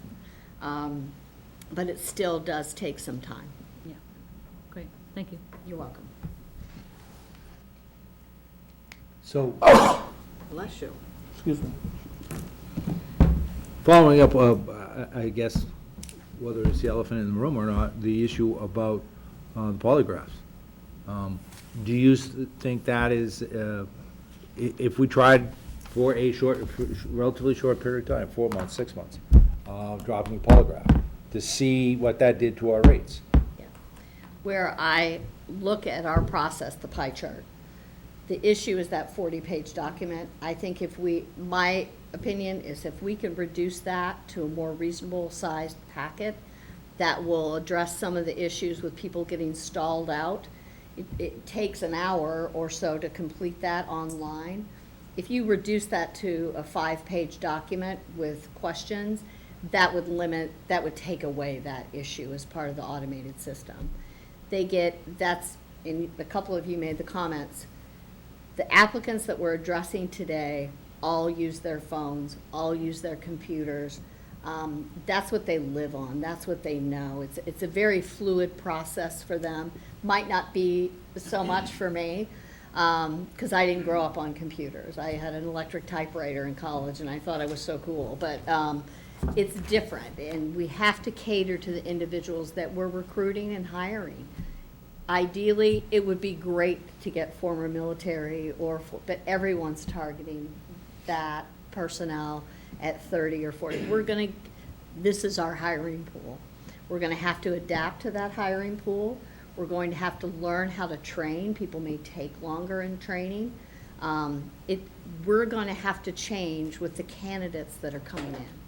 We can be critical of the candidates and say, gosh, they're taking longer to train, or it's frustrating that they don't have any job experience. But we have to know that that's what's coming in. and we're gonna have to cater to that group. Other people have adapted to that. Mary and Tom and I are also working with Travis Kennedy to do push ads, which are those advertisements that if you're on Facebook or Instagram or any of those, they're the commercials that come up on your, The ones we hate. that are annoying, that everyone doesn't like. We're looking at creating those for that level of technology as well. I'd like to comment on one thing that Amy's saying, support it.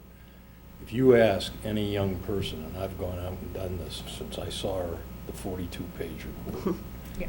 about filling that out, and they said, that's a non-starter. If I get that package, I'd go drive a truck, or I'd go, Yeah. no, not even Just ignore open it. it up. And the sheriff did put up wages that, that surpass ours. And it made an excellent point in that the candidates that we're getting are on their parents' benefits until they're 26 years old.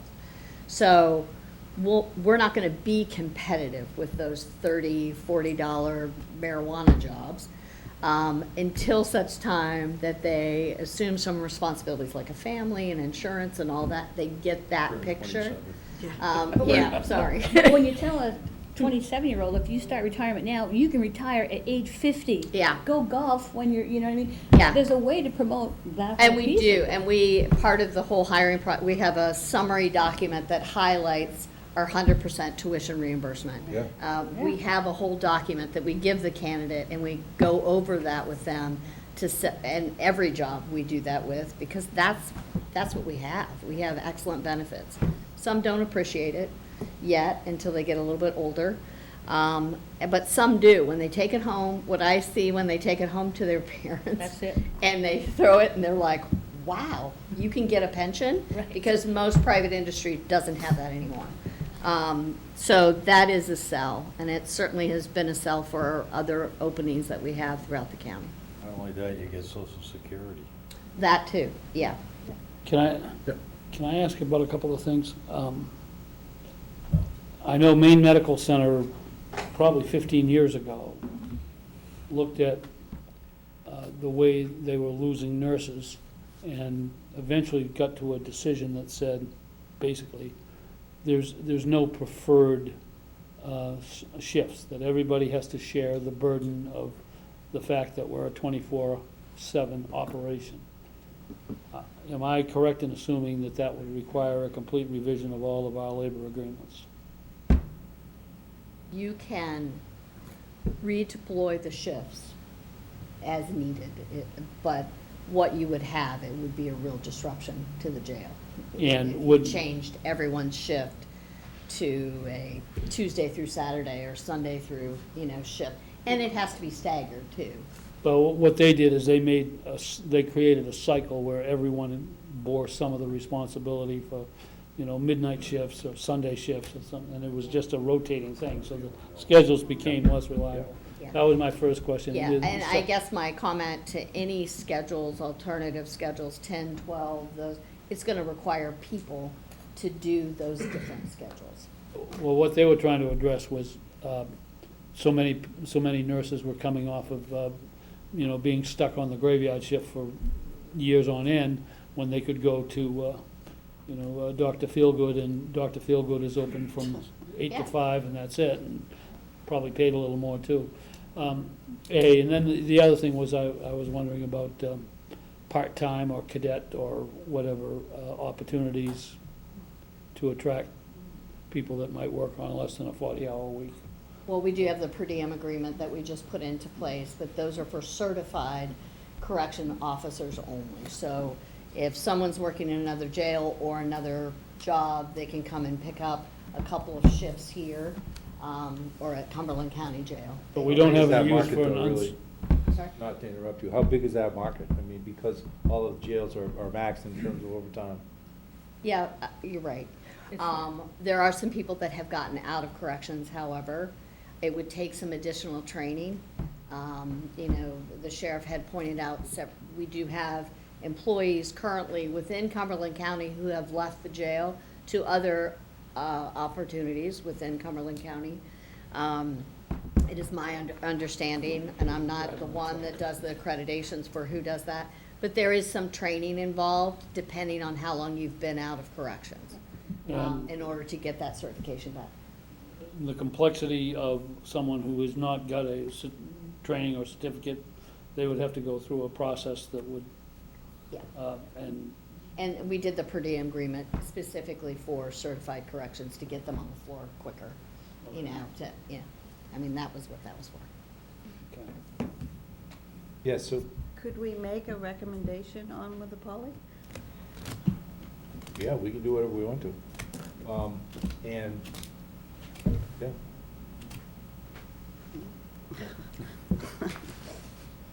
Well, I think that's part of the issue. Well, my recommendation would be, and we don't all, come after me at once, is that we suspend it for 6 months, and we relook at it at the end of 6 months. And, we'll wait to see if would the numbers have gone up or down. I don't know what everybody else's thoughts on that would be. I think the thing that you've got to consider is the 40. We're losing people on the front end, you know. Huh? If you look at the percentages of Right. hiring, it's more on the front end. Front end, okay. You know, So, that part of the process, so, if there could be a way to consolidate that document. Okay. What if we do both, though? Well, they're hand in hand, and they actually should be condensed both. Right, Either yeah. eliminated or condensed. Yeah, I mean, and the polygraph packet from, I met with Ashley Hall, who does that. That's a standard packet, Right, that can't be altered. Mm-hmm. The front end could, with the agreement of, from the academy. Condense a form and suspend the policy, a polygraph for 6 months, like Sue suggested. Try them both. I mean, Yeah, we've got, and then maybe that we could there's 7 that are out there, maybe hire those out and get those done a lot faster. The background check. like fast track those folks? Yeah, yeah. Yeah. I mean, I guess, I just want, one last thing, I just want to say, I mean, I appreciate we're trying to find positive ways to try to get things moving, because ultimately, the folks who are there now, doing all that hard work, it's potentially a burnout situation or just exhaustion, and then, things can happen, and it's not a safe environment, and to me, it's like adding more people are gonna give everyone a better schedule, a better work-life balance, less overtime unless they're dying for overtime, but, you know what I mean, that's gonna catch up to folks, and we just keep recreating that wheel, and, you can't expect people to keep working under those conditions and have a great quality of life, and I don't think that's fair to the employees at all.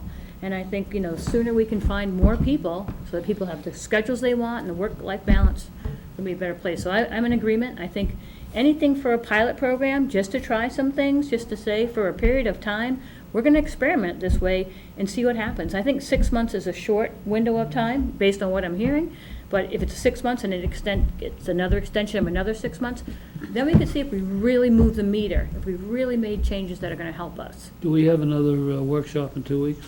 we can, yeah. I think the sheriff No, wants I to think- speak, yeah. So let me get this clear. Moral, background, and what people have done in the past means nothing. No, we You're didn't not say hear- that you're at not- all, You're not Kevin. hearing us. That's how you're gonna know. I'm not signing off on somebody that I'm not 100% sure. In order for them to go to the academy, I have to sign off on these guys.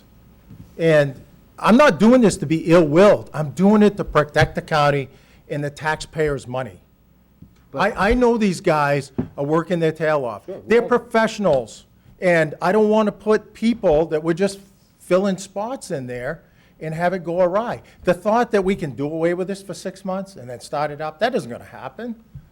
That won't happen. We'll let it tail off until something bad happens, and then I'll be standing up there trying to explain that, you know what, it was quantity over quality. Quantity over quality. We don't have a solution, Kevin. I know we don't, but you know what? But how do You you gotta feel? spend money. These guys need more money, okay? Right. To encourage them, because they're working their tail off. Right. You know, the other thing is, I throw out this is, Let HR and I work with colleges to start what the fire department has, called the Live-In Program, where the fire department's been doing this for 5 or 6 years, masterful. They get to live at the fire station free, they respond to calls when they can, and they go to college. I'm not suggesting they live at the jail, but let's go to colleges and say, you know what? It's a little difficult now. It was a great idea 2 years ago, but now state college is free. But to go there and say, hey, you know what? You come work and give 16 hours, 24 hours. We'll work around your schedule to help us out. We'll train you, and we'll pay for your college and your room and board at a local college, and help them to get their degree. And hopefully they'll stay with us. And Why didn't we do Move that on. 4 years ago? It If that kinda was such a died. great idea 4 kind years of ago. died. It kind of died? Yeah. Well, maybe there's a reason why it died, but, I mean, that's the thing. If it was a great idea 4 years ago, we should have been jumping on that 4 years ago. But I don't have the I can't negotiate what you folks are gonna pay. So I talked to some colleges to try to find out what that looked like. It was about 12 grand a year for an out-of-state, for, like I said, SMCC. Now it's free, so that's changed the theory a little bit. But, you know, some colleges would work on that. It's worked for the fire departments, you know, because you get them in, and then they kind of matriculate into the ranks, so. I guess my point too is just like, if there's these great ideas, why aren't we executing them? Or if there's these things happening, why aren't we executing them, and why aren't we seeing the results? Because everything I can see is all the data's pointing to, we're losing people, it's retirement, it's leaving the environment, it's this or that, the other, and we can't get ahead. We just can't get ahead, because we're not either executing some specific plans. So, two options. One is to schedule a workshop in the end of March, 2 weeks from now, approximately, and drill down on a policy that's been suggested. Or the other thing is to implement a policy tonight, or recommend a policy tonight. It's a workshop about moving forward in terms of HR's solutions and the sheriff's solutions about. I think we ought to give the professionals a chance to scratch their heads and use their pencils in the next few days and take a look at, I guess, the things that HR has recommended that has not been adopted, something in the middle, and whatever it is the sheriff's department thinks we should continue to do. And we'll take a look at it in 2 weeks. And, you know, I mean, the two big items that seem to have been the issues of contention are the polygraph and the 40 pages of Background check. of things to say. You know, what changes can we look at that we think would be likely to attract candidates, given or maybe despite the expressed disagreement with that or disenchantment with that, and anything short of that, you know, whatever anybody wants to recommend, and maybe we go over it in a couple of weeks. I don't think we can wait a long time. You know, I certainly would be willing to sit down with Doug and the sheriff's group, whoever he identifies, and look at that way to come back with some solutions that maybe we can agree on in 2 weeks. Do we have a, I'd like to know Date? what the solutions are that you don't agree on too. I mean, Right. Oh, yeah, we'll do that. But, we've got a lot of smart people that I think we can work together and figure something out. So in other This words. is the 27th. So in other words, what you're going with to look at that 42-page paper and to see, or that 42. Well, for example, see if it's an option to change that or condense it. Right. That works, I Jim? think that's something that just, what is the process? Have the CCC I on don't there know what also. the process is. why not? And part of that is to understand, if you don't have to use it, it seems to me it's impossible to say, but you can't change what it says, you know? since you can always disregard the whole thing, maybe you can just disregard some of it. So is it possible to get some statistics from the agencies that are not we're using with the polys, and how long, or haven't they been, and if they have had any, is issues or anything? Because we have, what, 7 or 8 that aren't using the poly? And Some again- of those can't be too huge, huh? I mean, you don't, got- yeah, I don't know who they are. I know Two Bridges has suspended theirs for a period of time. I know Right. York has for a period of time, to the Right. best of my knowledge. Yep. And, The, Sheriff has mentioned 6 others. I don't know who Right, those are. okay. the Maine Corrections Department, do we know, one way or the I other? know that they don't do it, DOC does. Yeah, the DOC doesn't do it. and their process is about 2 to 3 weeks. Yeah. So we're looking at the 27th to 5:30 workshop? Yep. Wait a minute. This will Maybe be, if we, whatever we can get for written material ahead of time would Yeah. Yeah. would help a lot. Yeah, it'd be good, like a couple, more than 5 When is that, days the a week. 27th? yeah, 2 weeks from today, right?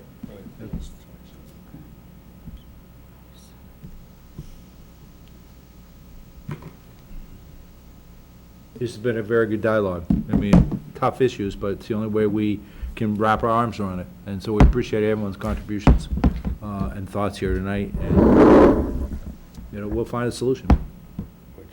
And I think the only way that we are gonna find that solution is if we all sit down and talk about it. Right. And, the elephant in the room, because it's been an ongoing thing for 3 or 4 years, with that the numbers are declining, and there's gotta be a solution, and. Any other thoughts or comments someone Oh, well, Chris want wanted to? to say. Yeah, Chris, we sort of ignored you back there. Sorry. Just speaking on the labor end of things, we've been having a pretty aggressive conversation since October. We're all in, we want to see it work. We're pretty close to having a group of people that could do the in-house academy. But a lot of talk is on the hiring. And I said last month at the public comments part of the commissioners meeting about going after people already certified. I still think that's our best avenue. But on the immediate front, you also have to worry about the hemorrhage down the hill. Because if we don't do something to get them to feel valued, you're gonna see an exodus there too. My phone has been blowing up in the back of the room asking about how this is going, because they all are trying to see it online. There's an immediate action that you guys could do, not right now. It could be in another meeting that you have this week, is the state of emergency. It was called about 15 months ago, and we were in better staffing situation even with all those people going out on COVID. The state of emergency does a few things. It adds a little bit of money to the pockets of everybody that's working down there on their overtime rate. So it's not on their regular 40, it's only on the extra that they do. The union proposed to the sheriff is a conversation point to make it here that lifting the 72-hour cap, I know that we had a very tragic thing happen on somebody working 88 hours or 100 hours, but there's a few people that live close enough that 80 isn't a problem for them, and there's people that live too far away that 64 is a problem for them sometimes. Allowing those few extra people to work the 80 that can do it is not a bad thing. We would never want to move the cap of 64 on forced overtime, but that's another 8 hours for a handful of people that it gives the ability for some time to have off. If you guys were to go the route of state of emergency, obviously you're going to take care of financially with the people that are down there, but it also invokes us sitting down, management, county, and the union, to continue to work through these problems, and it sets out timelines of every 2 weeks of us sitting down to keep it going, and you guys would have the option to renew that every 30 days. So I think that's something you guys should consider and explore. I don't want to have the bad seed show up and work with us. It's a problem not only for you guys and the management, us as the union too, because as soon as they hit their 365th day of employment, we own them, and the bad dudes are just bad dudes, and it's a problem for all of us. So I'm not going to wait too much on that. We do hopefully get this shortened up so we get people in, but there's an option of getting something done immediate. And we've worked with the major on alternative schedules. We have 2 people currently working what we call a power shift. They work 2 16s and an 8. The 2 people that are currently working them love them. Options to say, right now we work 5 8s with 2 days off. Well, if we made one of those days a 16 and gave them 3 days off. So you take a day shift guy and a evening person, and they all just swap a shift.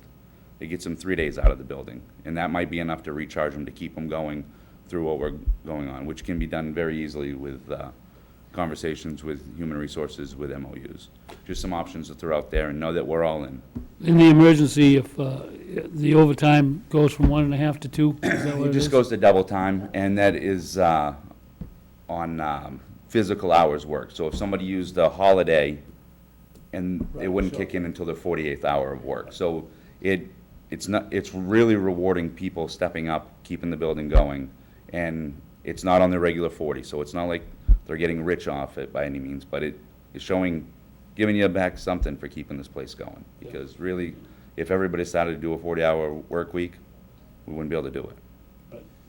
I like the thought that you just put forth about changing those hours with the 16. It's that kind of out-of-the-box thinking. It's Right, gonna 3 bring day out, quality 3 of days life off. back for the. Correct. people. And I do, That's what the problem is. we're willing to go into a voluntary basis. I think a redeployment is a bad idea, because we have people that have been there tenured for 25 years, that they have weekends off. Their life has been built on that. They're not gonna do it. Right. Yeah. 5 years ago, they didn't have to worry about it, so I think they would be the ones that would jump, because there's a lot of jobs out there. So we had to find a way to keep them coming to us, and there's just, any questions about some of the ideas that are going on, or?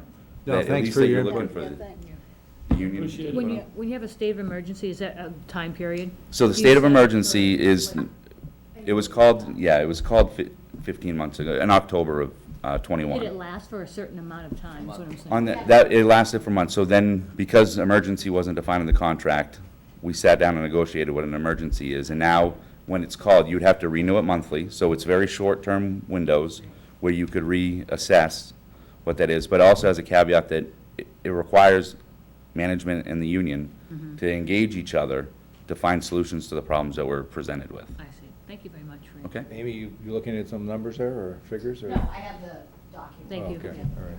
I'm just getting caught up. I'm It was a the new pretty kid on the good block, I practice apologize. complaint that resulted in this language for the state. So Alex, if we did it for a month, any idea what that would cost? I'm sorry, I was talking to him. That's all right. Question for Alex? No, I was just, The question was double time. Yeah. like in- Sorry, I was totally listening to Yeah, him. My okay. apologies. What was that again? we don't have to do it, we can say it for the workshop in 2 weeks, but, the question, one of the questions would be, what's the cost if we go in a state of emergency for a month? What's that gonna cost us? Yeah, and I was just playing through some of that. We can totally get that back to you. I Yeah. can't push it out. Sure. The cost of that pales in comparison to the Right. impacts of everything else. Everything else, That's- good, that's- that's what I figured, Yeah. yeah. That's short-term money. Yep, But, yeah. good. However, I would like to work on alternatives to doing it that way. The double time on overtime only is difficult to manage on an ongoing basis, but there's other ways we might be able to arrive at the same number Sure. more creatively and in a more sustainable manner. Not that we want to be in this for any length of time, it's just tricky. And we sort of, taken the floor all night. Alex or Jim, do you have any other thoughts or comments? My only thought with this double time, if we roll that out, we have to have a defined period of time. So there has to be, that's nice over here, but we still have to work on bringing more Right. people Right. into Right. employment in the jail. Right. And because the sooner we can get that achieved, we can eliminate the state of emergency. So Right. Agreed. they are hand in hand, but they're also very separate. And I guess just my final piece on this. Right now, we're not talking with me very much on this because the current state of crisis is more about finding people. Getting those people will inevitably, a piece of that is going to be greater rates of pay for the people we've got, which is going to result in a smaller, leaner workforce, possibly a smaller jail. Big impacts there that are end results of fewer people possibly getting paid more. But that's not for tonight. That's not. No, for that's right now. big That's the picture, long long-term time. stuff. Do we have anybody that thinks that we're not really kind of straining the situation with the overtime that we're having to force at the moment? I can't imagine there's a human being on the planet who feels that that's okay right now. No, I mean, it's a big push right now, and that, Yeah. it's ruining people's opportunities to You look, live. you guys look exhausted, and thank you for your service and everything Right. you're doing down there. We appreciate that. Jump on that. We've been doing this Sean, since can you come up 2019. to- Sorry. That's all right. Just to answer, we've been working these kind of hours since 2019, 64 hours, forced or voluntary, because this year, we did an MOA that allows people to kind of control our fate. On force overs, you never know when you're going to be able to go home. If you now volunteer for your overtime, up to at least 3 a week, you can guarantee yourself not to be held and give a work-life balance. I know that's huge for us. Sure. But just jumping on what you said, we've been doing this since 2019, these kind of hours. So the only way you escape a forced overtime is to agree to 64 hours? Or, yeah, that's the only way to guarantee it. Okay. You know, one other thing I'd like to see you give some consideration to is what the sheriff suggested or talked about was trying to entertain getting together with York again and see if they can't, so that would allow people to immediately be able to have a quality of life, and it would also assist York, as I understand it. So, I mean, it may blow up, but I think we owe it to our people during this little interim here to see if we can't do something like that. Well, when they would talk to the HR director down there, right? Well, that, That and and- Jim's got to talk to the manager, and Yeah, we've heard. Kevin's got to talk to Sheriff King, and Not if we open up the, the major's got to talk to his cohort down there. Yeah, all solutions need to be on the table. Yep. All solutions. Right. Kevin, you have any final thoughts?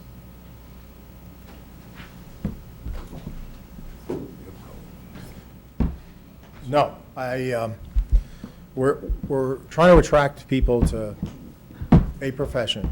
And I will say this for law enforcement too, Yeah. that nobody wants to get into.